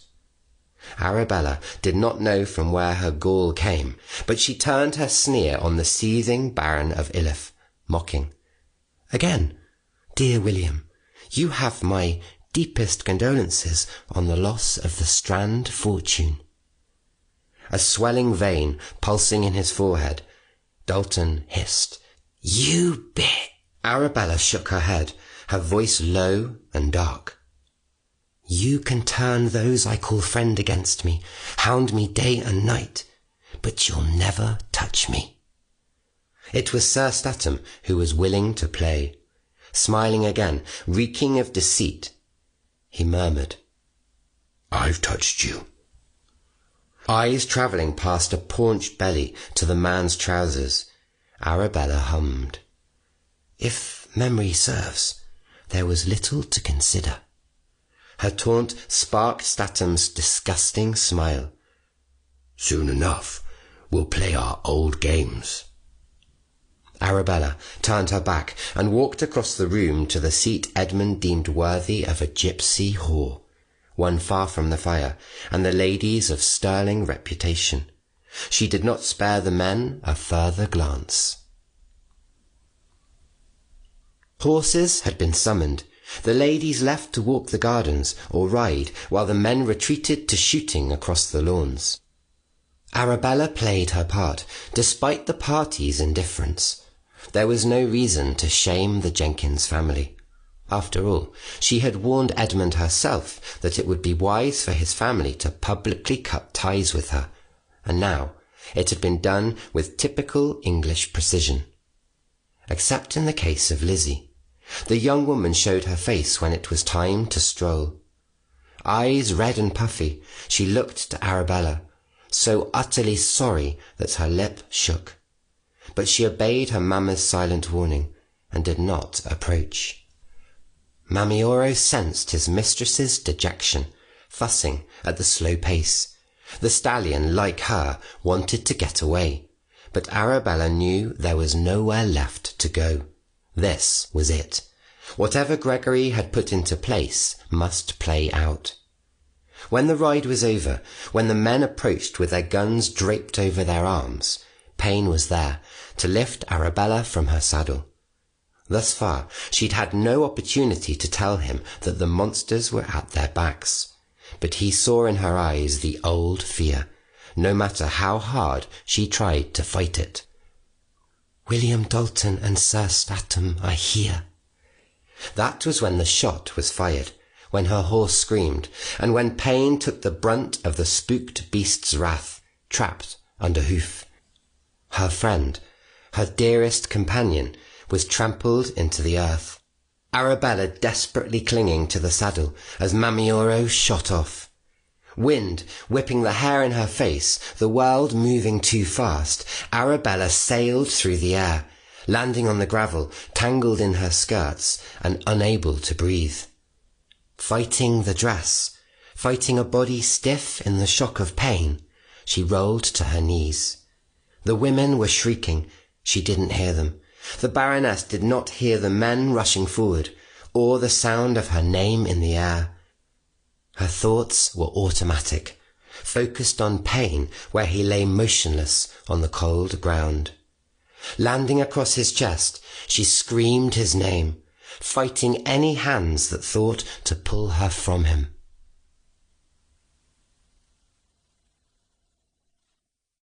Chapter 20. The barn smelled of hay and horse, the sweetness overpowering the stink of vinegar used to wash the multitude of abrasions on Payne's body. Up and down, in even rhythm, his chest expanded with breath, half-lidded eyes staring at the ceiling beams. The opium will ease his discomfort.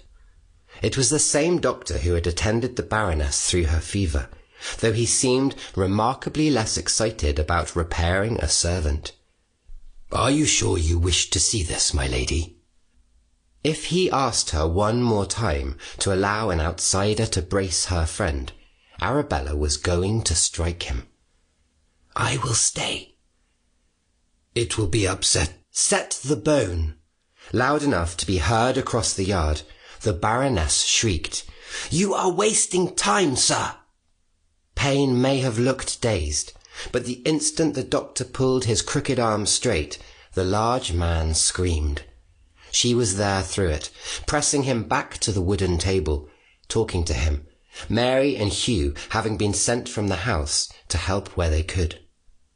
Her little family had gone to ground in the Jenkins stable while the party carried on indoors, as if nothing had happened only a few hours prior. Servants brought water and linen. Even precious ice was offered. Though the gifts were generous, they came at a price. All who came looked at the noblewoman oddly upon delivery, having never seen a titled lady take up the grueling work of caring for a retainer so far below her station. It was unheard of, shocking, and would lead to gossip both outrageous and endearing. Arabella cared not what was bandied about Stonewall Grove. Though Payne's bones may have been set, the patient recovering, Arabella and her household were in peril. Her friend could not be moved, and all she had to protect him was a silver saw she had swiped from the doctor's bag when he'd been occupied with his patient. So, at her first opportunity, Arabella pulled Mary and Hugh aside, drawing them close to whisper. Hugh was openly troubled, his pale brow tight and his eyes wide. Trying to soothe him, she took his shoulder, nodding that he had done well in following her orders and obeying the doctor. With her free hand, Arabella held Mary's cold fingers, eager to speak to them both. "It is not safe here, and I need you each to promise me that if anything happens, if anyone comes for me or Payne, you will run. Run and hide, no matter what." Arabella took Hugh's face in her hands, smoothing his rumpled hair. "Do you understand?" The boy was ready to argue, but one sharp look from his mistress, and he obeyed. "Yes." "Mary?" Arabella knew the girl would give no vocal response, but Arabella did the same to her. Cupping the young maid's cheeks, she said, "William Dalton is here, as is Sir Statham. You remember who they are. Remember why we ran. Until Payne can be moved, we are all in danger. I will protect him. I'm counting on you and Hugh to protect one another. If the worst should happen, get to London. Solicitor Griggs will take you in. Magdala will find you." On the verge of tears, Hugh stuttered. I do not understand what you're so afraid of, my lady." Pressing a kiss to his forehead, Arabella murmured, "Go lie down and get some rest while you can." Mary was next in receiving the affection. "You too, Mary." They obeyed, Arabella going back to sponging the sweat from Payne's brow. A few more hours passed before Edmund made his overdue visit to his stable. Cautious, the master of the house approached, hands grasped before him. "I have been assured that you are uninjured." Dishevelled, hair half fallen, and riding habit torn, Arabella nodded agreement. "It was not the first time a horse has thrown me. A little rest, and I will make a full recovery." "And your servant?" Blotting a wet cloth over Payne's forehead, Arabella said, "Payne is badly wounded. Otherwise, I would drive my carriage back to Crescent Barrows myself." For a moment, he sounded like the Edmund she had adored. "Lady Iliffe, you should come inside and allow yourself to be tended to. A fresh dress and a glass of wine might settle your nerves."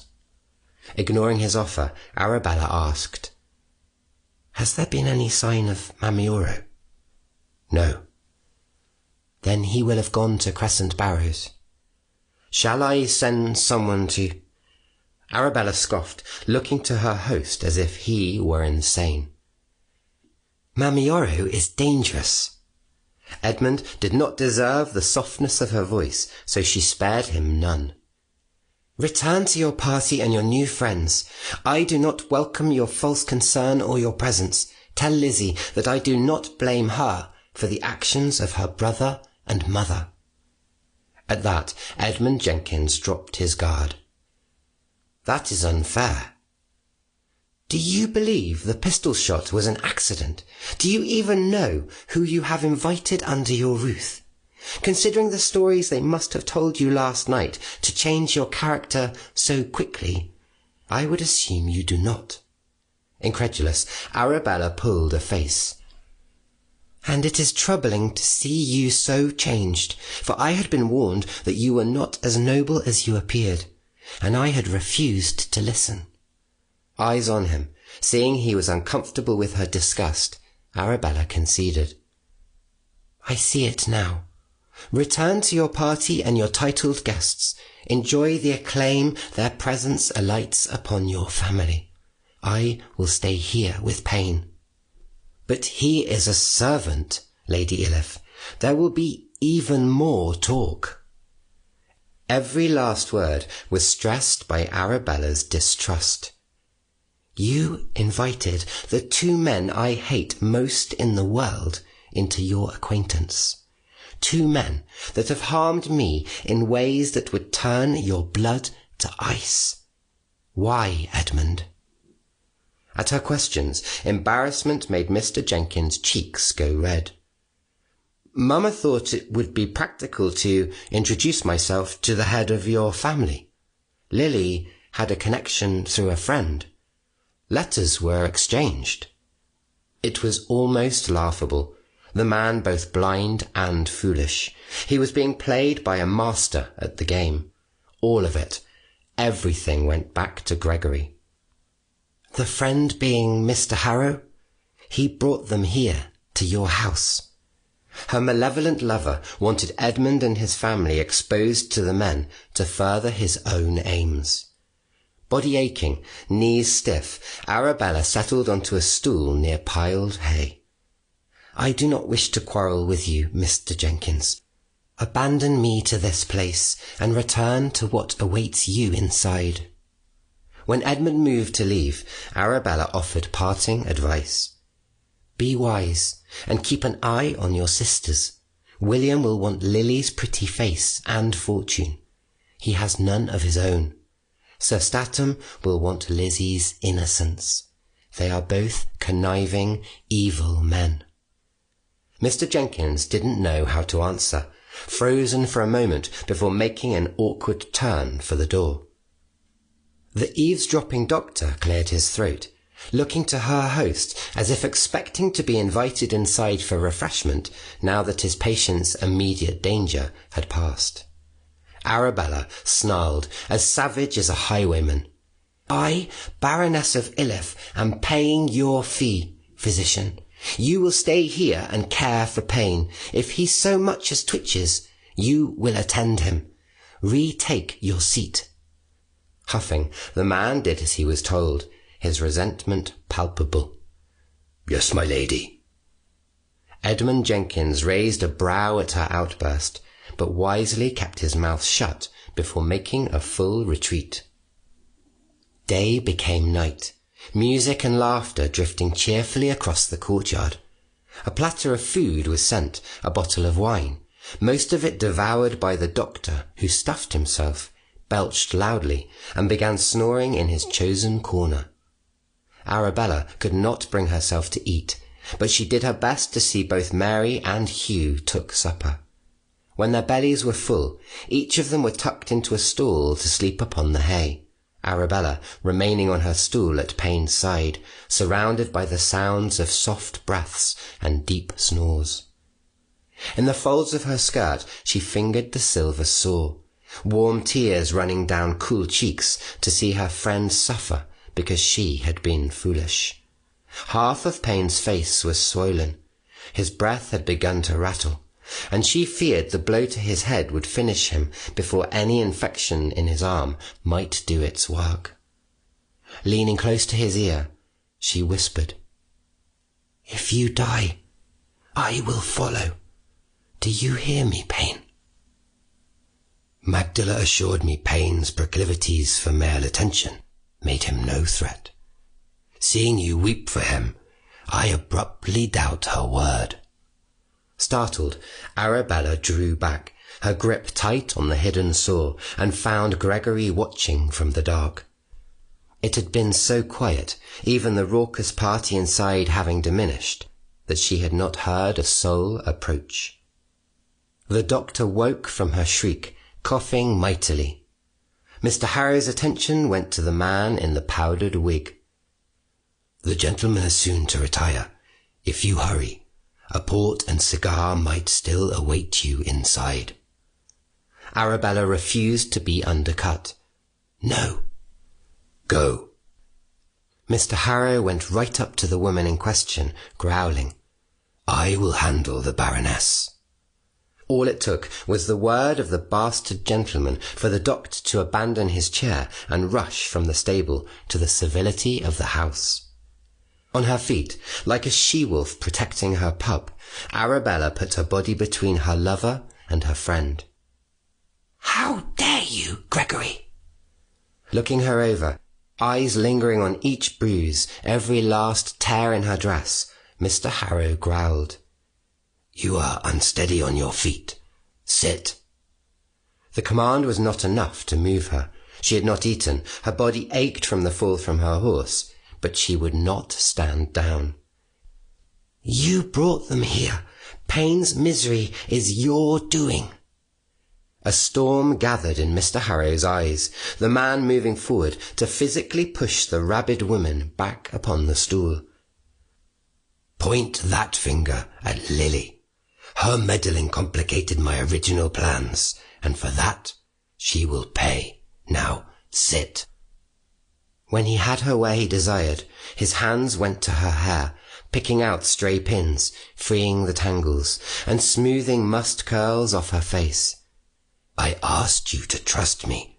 I seldom ask for anything, my love." He didn't frighten her, large and imposing as she thought he would. Not any more. "Why are they here? Why here, Gregory? Why now? To act as if you had no hand in this is to lie to me outright." "Lily would court the Iliffe title with her fortune, if her flirtations this night speak for her. She fashions herself the new Baroness. As it is, she will have brought the scandal on herself. By the time I am finished with the chit, she will be ruined." "I do not blame her for any of this." Arabella was unforgiving and adamant. "I blame you. You put her up to it. I don't know how you did it, but I know you did. You wanted the Jenkins family to reject my acquaintance. You wanted my opinion of Edmund to diminish. It might have been the light of a nearby lantern, but a flash of regret lit behind the black of his eyes. Yes. Heartbreaking, Arabella's tears fell free. And still you ask me to trust you? Running a hand over his hair in the first nervous gesture she had ever seen Gregory make, the man swore. Everything was put into motion with hardly a day's notice. It could not be stopped without drawing suspicion. So long as I am here, they cannot touch you. I swear it to you, my love. The morning had been full of hope, the afternoon terror, and the evening sorrow. It was you who pulled me from pain, who called for a doctor, who brought me to the stable in place of the house, and left my friend on the stones. If you do not think men of their nature failed to notice, you are wrong. Come morning, it will not matter. Arrogance returned to Gregory's wicked expression. Dalton procured the key to the women's wing. He will go to Lily. She will accept him in hopes he might consider her for a bride. I have paid a maid to discover their amour. Thoughts of Lily willingly spreading for such a man turned Arabella's stomach. I thought she was in love with you. She is in love only with herself. Gregory, grin growing by the lingering flicker of lamplight, crooned. As I am in love only with you, and you are in love only with me. When he spoke to her that way, his voice gentle and touch sweet, Arabella never knew what to make of Mr. Harrow. I have so many questions, Gregory. Ion. Standing over her, he took her face in his hands. What of Ion? Guilty to her core, Arabella swallowed. Ion died on that ship. Gregory dared to stroke his thumb over the hollow of her cheek. What did he have left to live for? Arabella could not answer. All she could do was close her eyes. You used him up, convinced him to take his own life. I ask you again, Arabella, what did Ion have to live for? Do you not think he might have desired to die, now that his family was avenged? Do you not think he longed to go to them in heaven? Eyes spilling, she whispered, Murderers do not go to heaven. Sweet as honey, ravenous smirk in place, Gregory swore. I would fight my way past the gates of hell to find you in heaven and be at your side. Do not doubt his love for his wife and the child stolen from him would be any less. Leaning down to claim her lips, groaning in triumph, he took and took.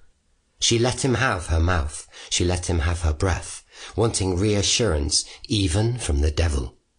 Gregory did not push, bent on comforting the woman who was scared, tired, and in pain. Tomorrow I will finish this.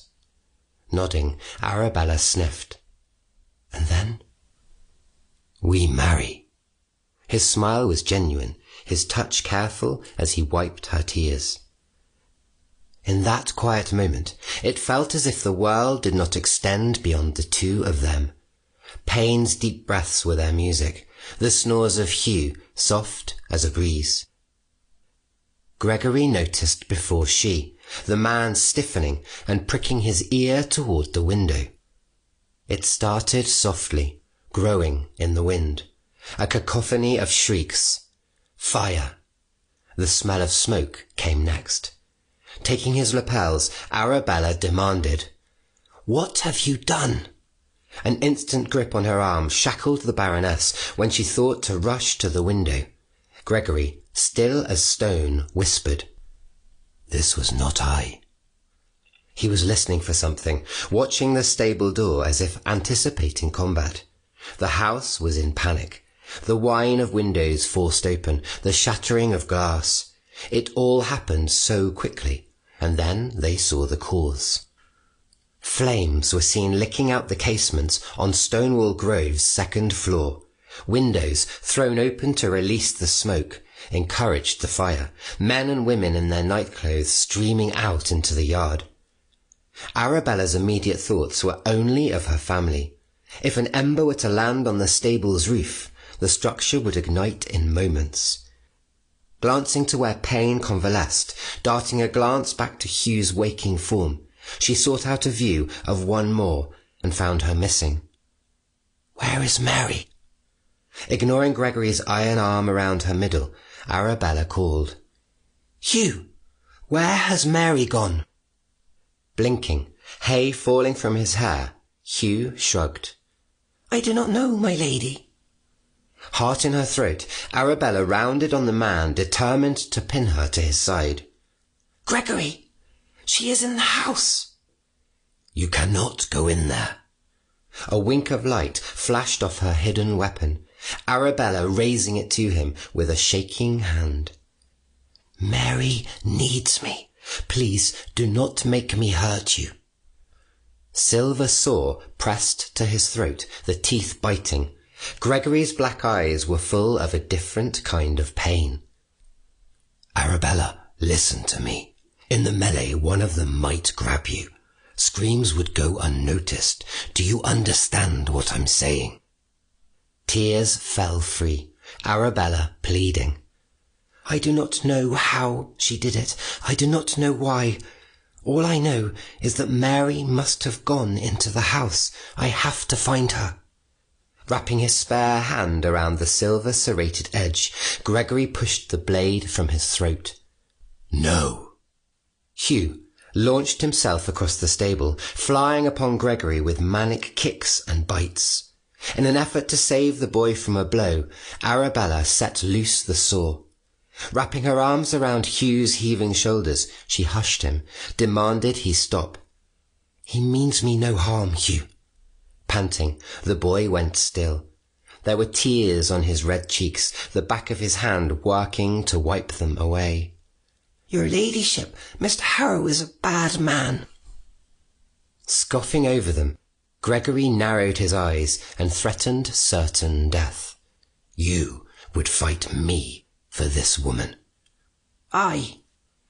Turning the saw, extending the hilt toward the child, Mr. Harrow asked, "If you had this saw, would you use it on any man who thought to touch her?" She held the boy to her breast. "Stop it, Gregory." "I would." Hugh snatched the weapon, holding it out as if to cut the man who'd given it. Black eyes left the boy, poring over Arabella's face. There was a question in his eyes, one for himself, not for her. "Promise me you will not leave this place, and I will find your Mary."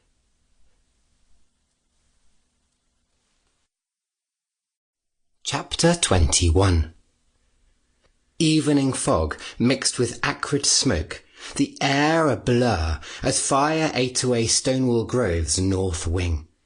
Edmund Jenkins, his servants, male guests, all able-bodied men raced with buckets brimming with water. Chaos reigned, every shift in the wind hinting at new destruction. Arabella kept to her word, holding vigil in the stable. Hugh fast to her side, and Payne safe at her back. More and more people streamed in and out of the house, but Gregory had not emerged. William Dalton had. He was bare of his coat, his shirt untucked, and his breeches loose. Their eyes met across the yard. Arabella took the silver saw straight from Hugh's hand. "Gather the women, Hugh. Have them come to the stable for shelter." Mr. Harrow said. Without breaking her gaze from the enemy, she hissed, "Do as I say. Do it now, before Dalton thinks to enter here and cause us harm." The Baron of Iliffe took a step in her direction, adrenaline stealing her breath, but Hugh had obeyed and was already shouting at the top of his lungs for all ladies to come to safety. To have followed, Dalton would have been caught up in the stream of women and made to look like the coward he was. Instead, he retreated to a place Arabella could not see, but she was certain he was not running buckets like the others, and kept her eyes sharp in the smoke for where the villain might lurk. The stable grew crowded, the Jenkins female guests loud in their fright. All around her, women wrung their hands, shivering from various stages of undress as they huddled near the only lit lantern. Their presence was Arabella's shield, and should the worst happen, their labours might save them all. Mrs. Jenkins, her daughters, family, friends, and neighbours could not be allowed to carry on. Stern, Arabella rounded on them. "We must be vigilant of stray embers. Save your weeping, for after the fire is extinguished." Lizzie was the first to obey, though she looked terrified. "What do we do?" "Dear Lizzie, grab those blankets and dunk them in the trough. Cover as much dry hay as you are able."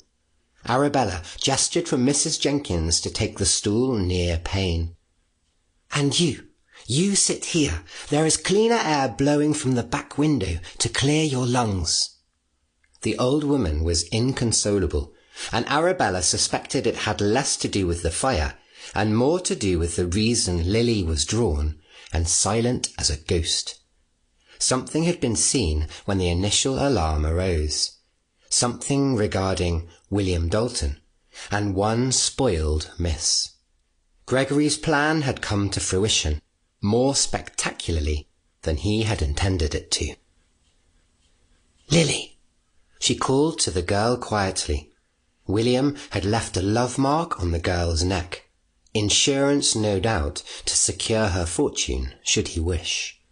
Arabella pretended not to see, just as she pretended not to notice Lily's hair hung as loose as her own, or that her nightgown lacked a robe and had been laced up improperly in haste. Whispering at her ear, Arabella warned, "There is blood on your gown. Save a blanket to wrap about your body." As if Mrs. Jenkins had heard the low-spoken words, she began to sob all the louder. At the blubbered word, "ruined," Arabella snapped, "Stop this at once!" The old woman, shocked that someone would dare speak to her with such venom, quieted. Leaning down so they were eye to eye, the Baroness said, "Your son is in that house, as are your friends and neighbours, all of them fighting to save Stonewall Grove. Turn your thoughts and prayers to them." Scanning the women, seeing who was being useful and who was in a faint, Arabella dared to ask, "What happened?" Lizzie's lip shook, the girl telling the tale even as she wrung out wet blankets. "I don't know. The fire started in the men's hall. Edmund came running to warn us. I thought it some joke at first, my lady." She began to weep and tremble, fighting to say, "Until he said they found him burnt in his bed." Arabella already knew in her heart. "Who?" It was hardly a whisper. "Sir Statham. His candle must have been too close to the bed curtains. The poor man." And that was it. The last of her dead husband's cronies had been removed from this world by something as simple as a small flame, and if her suspicions were correct, a mute maid who was trying to keep them all safe. Arabella had to know if the girl had been seen. "Was there any sign of Mary inside?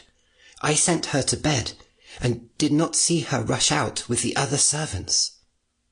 Taking her friend's hand, Lizzie murmured, "Not that I know of, my lady." A man had hung for the death of the Marquis of Gloucester. A ship had sunk to the bottom of the ocean, all aboard dead, so Baron Witt might meet his end. And now, a family Arabella had adored would be forever marked, their home ruined so Sir Statham might burn. But there would be time to dwell on her part in this later. Now was the time to see her family and theirs through. Mrs. Jenkins was in too much of a fit, raving out prayers with those who could not find the strength to stand. Lily's pride was diminished, the girl clutching her blanket about shaking shoulders. Only Lizzie had the sense to act, but she needed guidance. She needed the Baroness's strength. "The blankets have been laid about as you directed. What do we do now?" Arabella did not know. The best she could come up with was, "The horses." Confused, Lizzie repeated, "The horses?" "Yes." Breathless, she shook her head. "They must be calmed before they hurt themselves. Talk gently to them. Stop their fretting. If the stable catches fire, we must see that they are set free to run before we flee." As if God had heard Mrs. Jenkins' frantic prayers, the sound of soft rain began to hit the roof. It was a short-lived reprieve. The groaning shriek of breaking wood surpassed the shouts of running men escaping the house, and with a mighty hail of ashes, the roof over the north wing collapsed. Within the stable, several women rushed the windows, many more running out into the yard in search of husbands or brothers.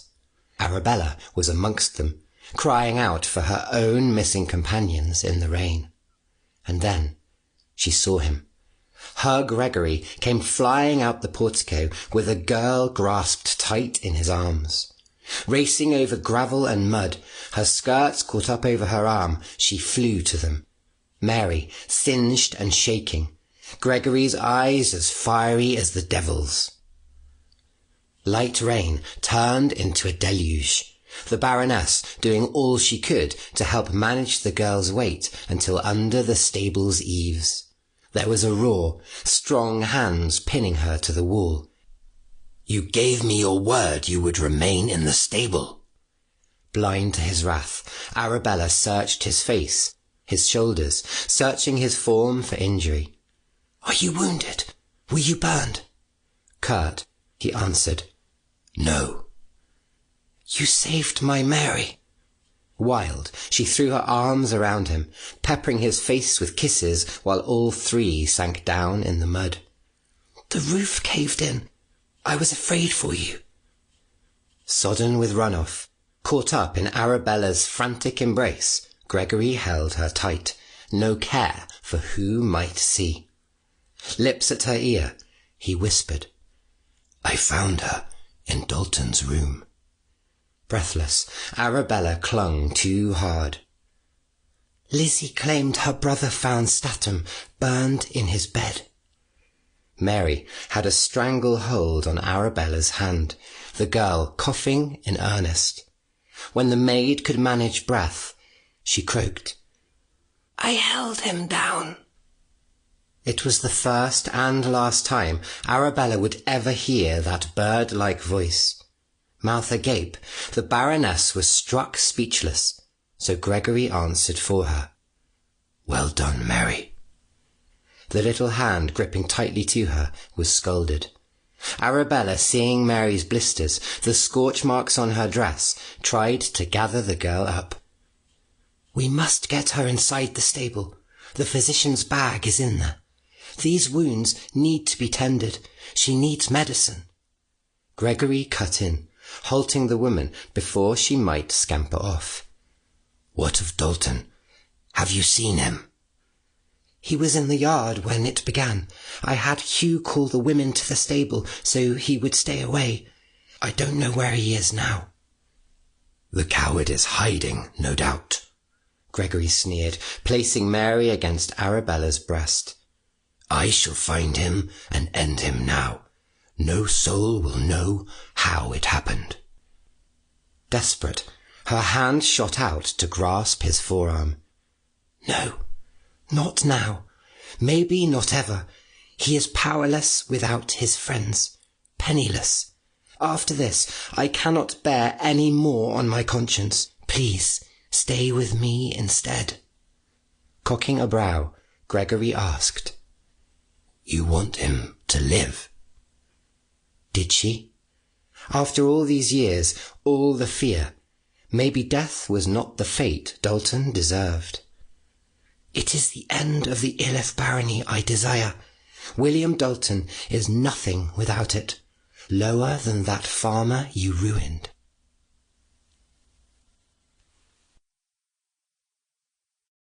Chapter 22. The morning light was trapped by gloom, the smoke-stained air and rolling mist. Segments of the north wing still smouldered, but the greater portion of Stonewall Grove stood strong. The Jenkins clan was not completely ruined. Sir Statham's corpse had been eaten up by the fire, nothing but bones and ash on the wind, and he would not be remembered fondly by the family who blamed his carelessness with a candle for their immediate misfortune. The Jenkins would say nothing, but their bitterness was clear. Nor would William Dalton be considered friend. Between his dalliance with Lily and the fact he'd been found dozing with the sheep in the barn while the real men fought the fire, he was loathed. Those neighbours that might take their leave had absconded once the sun was up, the smoking wreckage of a terrifying evening left behind. Carriages full, buggies overburdened, off they went, trickling away to lick their wounds and tell the tales. Not a single soul offered the Baron of Iliffe passage in their carriage, and until Mr. Harrow decided to leave, there was no escaping from William's new-found infamy. Arabella had watched the disgust on neighbours' faces and wondered if William even recognised that this tale would follow him forever. He would be closed out of clubs, turned away by many prominent fixtures in the ton, for a cad might have been forgiven, but a milksop never would be. He was a coward, through and through. She could see it clearly now. When he had attacked her years ago, she had been defenceless. Now she was not so weak or so afraid. Gregory had made her strong. All she felt for Dalton was disgust and pity. He had ruined himself long before Mr. Harrow dabbled in his affairs. What was the point in killing him? Yet he sat in the morning room as if a king at court, cocky and snide. Arabella held her tongue when he asked how her servant fared, keeping conversation between herself and sweet Lizzie. And yes, Lizzie was at her side. There were too many extenuating problems for Mrs. Jenkins or Edmund to rebuke the youngest. Their major concern, beyond the great damage to their house and the death of a noble under their roof, was Lily's flagging reputation. What could be done to save it? No one knew better than Arabella what life that girl would be trapped in now. For William Dalton would not marry into a family whose fortune had burned up in one night, not unless he was forced to. But what end would be worse for Lily? The titled wife of a pauper who would not love her, or the quiet existence of a fallen woman with no prospects and few friends? In the corner nearest Arabella, Gregory and Edmund were deep in low-spoken conversation, the exhausted blonde nodding as if lectured by his father. All this before tea might be served. Out of the blue, Gregory broke the awkward silence amongst the exhausted room. We have come to an accord. All will be well for you, Jenkins family. Dry your eyes, lovely ladies. Be joyous with me today. It was William Dalton who demanded with a frown, And just what is there to be joyous about? Ah! Turning to face the man, prowling forward to tower over the Baron, Gregory purred. What is there indeed? I have promised Edmund Jenkins the funds he will need to restore this house, and due to my excellent mood, offered very generous terms. Stonewall Grove will be a grand manor again, soon enough. You did? Lily, eyes shining with admiration, looked to the man. Sir? Yes, Miss Jenkins. Gregory smiled, predatory and misleading. I would hate to see my lady saddened by this sorry affair, and I want her to walk down the aisle light of heart. Mrs. Jenkins pressed a hand to her heart, the woman's expression one of desperation, of hope that Gregory would proclaim his love and save her family from another kind of ruin. Stepping to the centre of the room, like a hawker selling goods, Gregory led them on. I wish to be married, yet from our first meeting, I knew turning her head would be a Herculean task. After all, what do I have to offer a lady of honour and virtue so far above my lowly station? Dalton dared to scoff outright, tittering behind his hands. Lily coloured, but kept her attention fixed on the man with eyes only for her.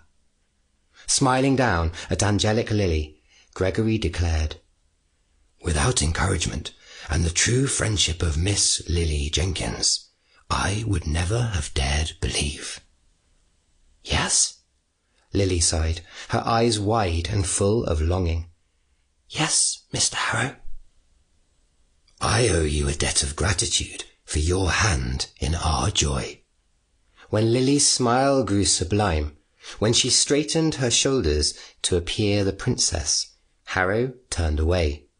He went straight to the dry-mouthed Baroness, catching up Arabella's fingers and bringing them to his lips. Lady Iliffe has agreed to be my bride, and this morning we shall marry. What? It was not Lily who snarled, for she was too busy gasping into her hands and calling for her mamma to right things. It was William Dalton. The smile remained, but Gregory's eyes took on an evil hue. You are in shock from the loss of your dear friends, Sir Statham, may he rest in peace, Baron Witt, and the Marquis of Gloucester. God rest their souls. Careful of your health, Lord Iliffe. Baron Iliffe swallowed, his skin turning an extreme shade of red. You would have that whore. Come now, William. Gregory ran his fingers over Arabella's cheek, ignoring the way she had flinched at that word. Her future was your greatest concern, and now her future belongs to me. You should be pleased. Eyes pleading, Arabella called a stop to his game. Enough, my love. Lily, her lip shaking, could not wrap her head around such news. But the banns have not been read. Drawing Arabella to stand, Gregory kissed her on the forehead and smiled a smile that said, Let me have my fun. Never fear on that account. The special license is in my pocket. Our bridesmaid is here, Miss Lizzie, of course, and her only living relation shall stand witness, as shall all of you. Once we are joined, William, I shall see you escorted back to your estate so that you may vacate it for sale. No point in leaving funds tied up in a pointless investment. You understand? Mouth opening and closing, finding no words, Dalton shot to his feet. It looked for a moment like there would be violence, but Gregory turned, 100% the demon. Sit, or I shall consider having you thrown in debtor's prison as well. Did you not think the wedding exceptional? Sprawled in a rocking carriage, headed straight for London, Gregory chuckled. Certainly her dress smelled of smoke, and mud was under my lady's nails when I slipped the ring upon her finger, but never have I seen her more beautiful. His guest was less enthusiastic. William Dalton, ready to be ill, failed to answer. Come now, Even you must see why that old goat Benjamin snatched her up, why all your dead mates spoke of her so often. She's better between the sheets than they claimed, I must say. A real goddess." Gregory added, grinning like a madman, "My goddess now." A disgusted throat noise, and William snorted. "I would rather lie with a dog." "What do you imagine she is doing right now?"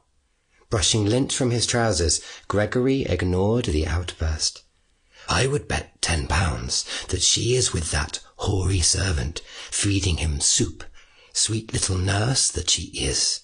She won't have rested as I told her to. In fact, I am certain I will find her still dirty, her hair in tangles. Not every man's expectations for their wedding night, I suppose. But you did try and shoot Payne, so you are responsible for my predicament. An apology is in order." The Baron dared one last insult. "I was not aiming for Payne." Tutting, Gregory growled.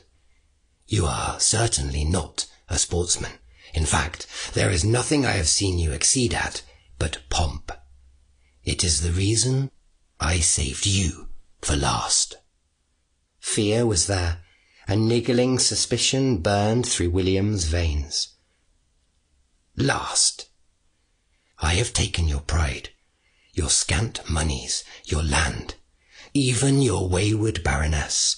All you have left is the Iliffe name and your life.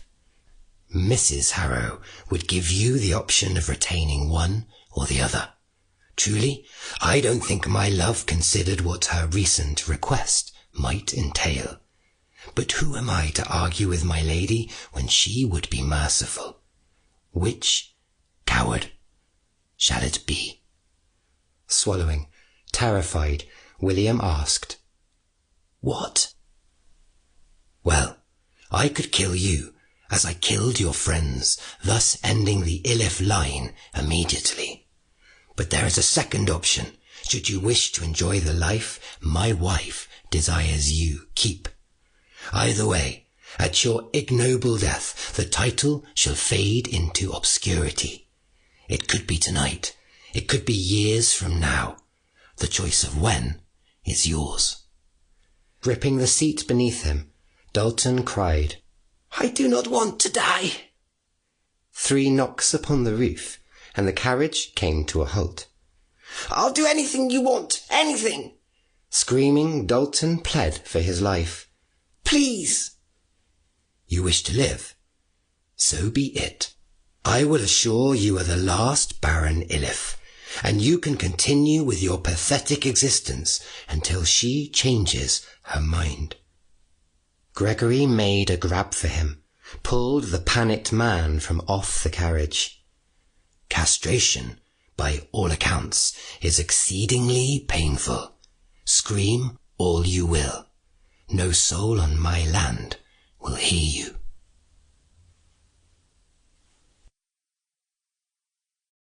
Epilogue. Crescent Barrows was torn down to the foundations in the weeks following the notorious marriage of Mr. Harrow to Arabella, the last Baroness of Iliffe.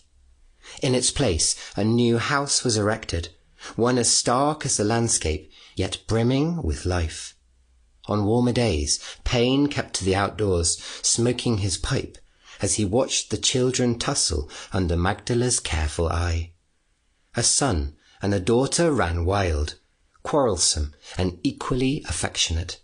As passionate as their mother, and as diabolical as their father, they roamed at will. Hugh was an older brother to them, Mary a playmate. Their best friends in the world were Mrs. Lizzie Bosworth's rambunctious daughters, though they had no taste for Auntie Lizzie's spinster sister, Lily. On the moors their mother raced upon her devil horse. Where Arabella went, Gregory Harrow followed, the pair inseparable. Over the years, Harding's tales of their romance took on a mythic quality.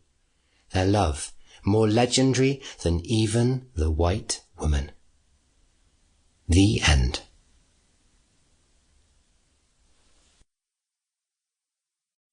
Craving more? The Wren's song series is a dark, sinister, Omega-verse reverse harem tale for those with twisted tastes and a love for complete power exchange. Teaser ahead. Title 1. Branded Captive. Wren can't sing like a bird. She can't speak at all. The Alpha Kingpin and his pack didn't buy the Omega to hear it talk. Title 2. Silent Captive. Wren is caught in the clutches of 3 dangerous alphas, each with their own selfish designs. Carnal. Filthy and unbelievably satisfying, my best-selling Omega-verse dark romance awaits those daring enough to take a taste. Title 3. The Golden Line. They call me brutal. They call me unrepentant. They call me possessive. I am all these things and much worse. But to her, I will be conqueror. Obsession and the most twisted true love fills the smouldering page-turners of the Irdesi Empire series, a reverse harem dark romance. Title 4. Sigil. He will have her, even if he must crush empires, even if he must harm her for her own good, even if he must share her with his brothers. Sigil will be his. Title 5. Sovereign. Sovereign tends his reluctant consort. His many brothers lavish her with attention, each exercising their own brand of seduction to woo their species' only female.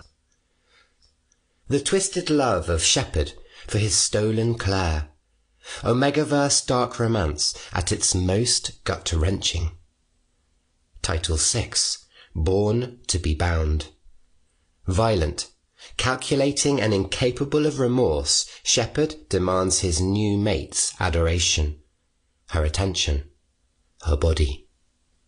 Title 7. Born to be broken. He doesn't know how to love his captive Omega, but Shepherd is determined to learn.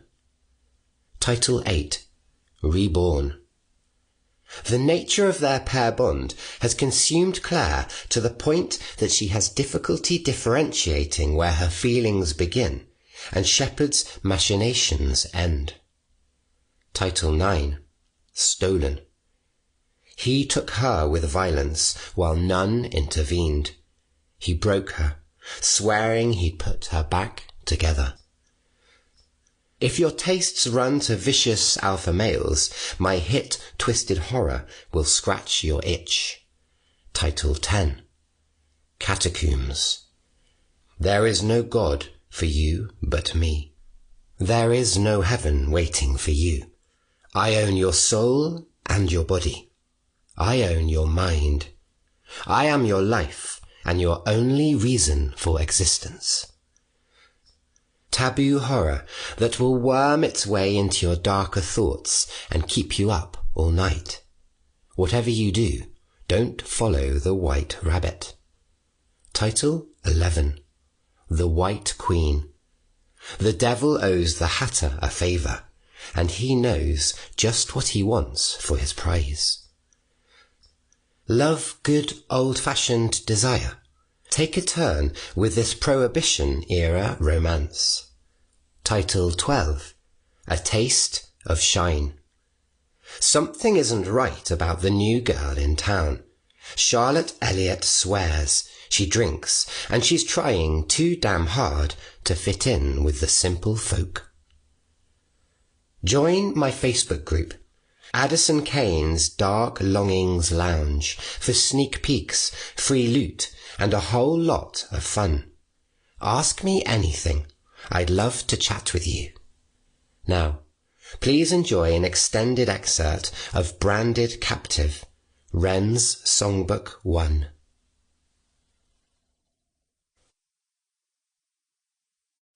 Branded captive. Accept my seed, Omega.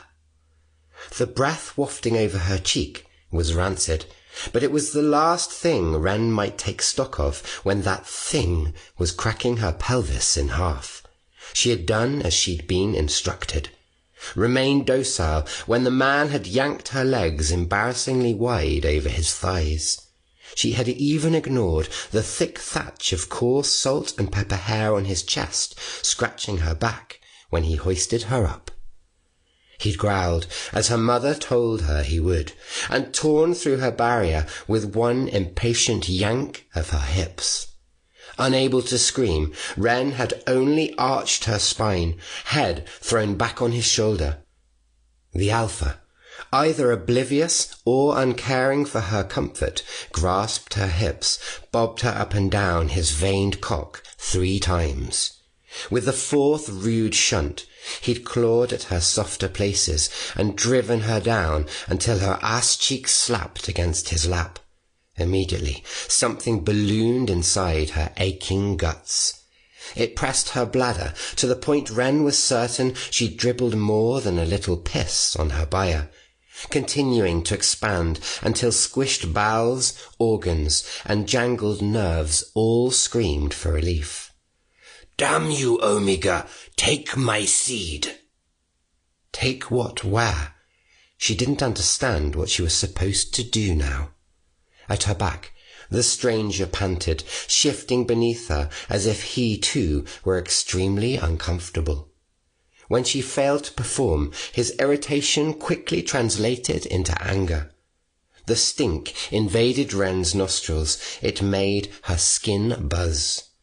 Angry alphas killed. Angry alphas must always be appeased. Staring forward across the dimly lit, yet finely appointed space, Wren inhaled and exhaled on the count of 3. There was nothing to be done about the stinging stretch where her legs were hooked over the man's spread thighs. He had not offered to take her to a bed, or even asked to see her build a nest. No, the couch in his fine house's receiving room had suited his purpose well enough. Examine and test the stock. Fuck the virgin, with her father on the other side of the cracked door. The man who'd brought her to sell, listening to this, to the alpha's strained breaths, to his grunts and wheezing. Her father was listening to her failure. Wren forced herself to look down. She had not seen the alpha's cock before he'd shunted it unexpectedly into her, or even had a good look at the male. Her eyes had been downcast when they arrived, lest her father strike her for insolence. She had disrobed for inspection. She had moved as commanded, and not resisted when the alpha yanked her to the nearest seat. And her father had exited the room to listen, so he might claim full payment for what transpired. Payment for this. Wren stared where only the root of an alpha cock was visible, stretching her labia beyond imagining. There was a little blood, far less than she'd anticipated, considering the sting. The red spread with their fluids, matting the hair that peppered his swollen ball-sack. The knot in her belly gave an angry pulse, expanding again in a bid to ruin her completely. Gnashing his teeth, the alpha almost whined against her neck, his balls thundering in twitching pulses. They too expanded, the skin under all that coarse hair growing shiny and white from the stretch. Fucking Omega! A meaty hand left her hip, landing on her belly as if that might force her even further down his meat. But there was nowhere else to go. She was tied to him by that pulsating knot spreading agony in her guts. From the way he fought to speak, how his breath hitched in a whine with each breath, the alpha was in as much pain as she. You have one purpose. Milk my fucking cock. If that knot kept banging against her pubic bone, she was going to be sick all over his rug. Stalled, unsure what it was he wanted from her, Wren thought the wisest course was to remain still and wait. It was the wrong choice. "Your freak daughter is failing to comply." The snarled shout was directed to the cracked door. The meek response was never the tone Wren's father took with her. "Have you, stimulated her, sir?" Wren's new owner turned his head, yelling so sharply the girl flinched. "Of course I have. She belligerently refuses to bring me to orgasm. My fucking knot is full." Gah. Slick with sweat, the alpha squeezed her tighter, caught in a waving cramp of his own. "I'll have your goddamn head for this, Carson." "Wren, honey." Through the cracked door, her father sing-songed. "Relax, and take his seed. Show this illustrious alpha you wish to serve as his mate." I wanted to sign that I didn't understand, to reach out for the man who'd brought me here to sell me. But he could not see me. My potential mate roared. "Send in Helena." Another door in the chilly room opened, a woman in a vivid robe rushing forward. "How can I serve you, my alpha?" "Bend over the desk and wait for me." Wren watched the woman quickly strip, viewing another naked female body for the first time in her life. With no preamble, the pretty brunette bent at the waist, the globes of her ass presented, her cheek to the wood. Beta female parts were on display. Cruel fingers reached for Wren's stretched labia, the alpha yanking at the sensitive flesh as he grunted and threw her forward with his weight. His ballooning testicles doubled in size, the man groaning with the worst sort of agony. His pain was nothing to hers. The knot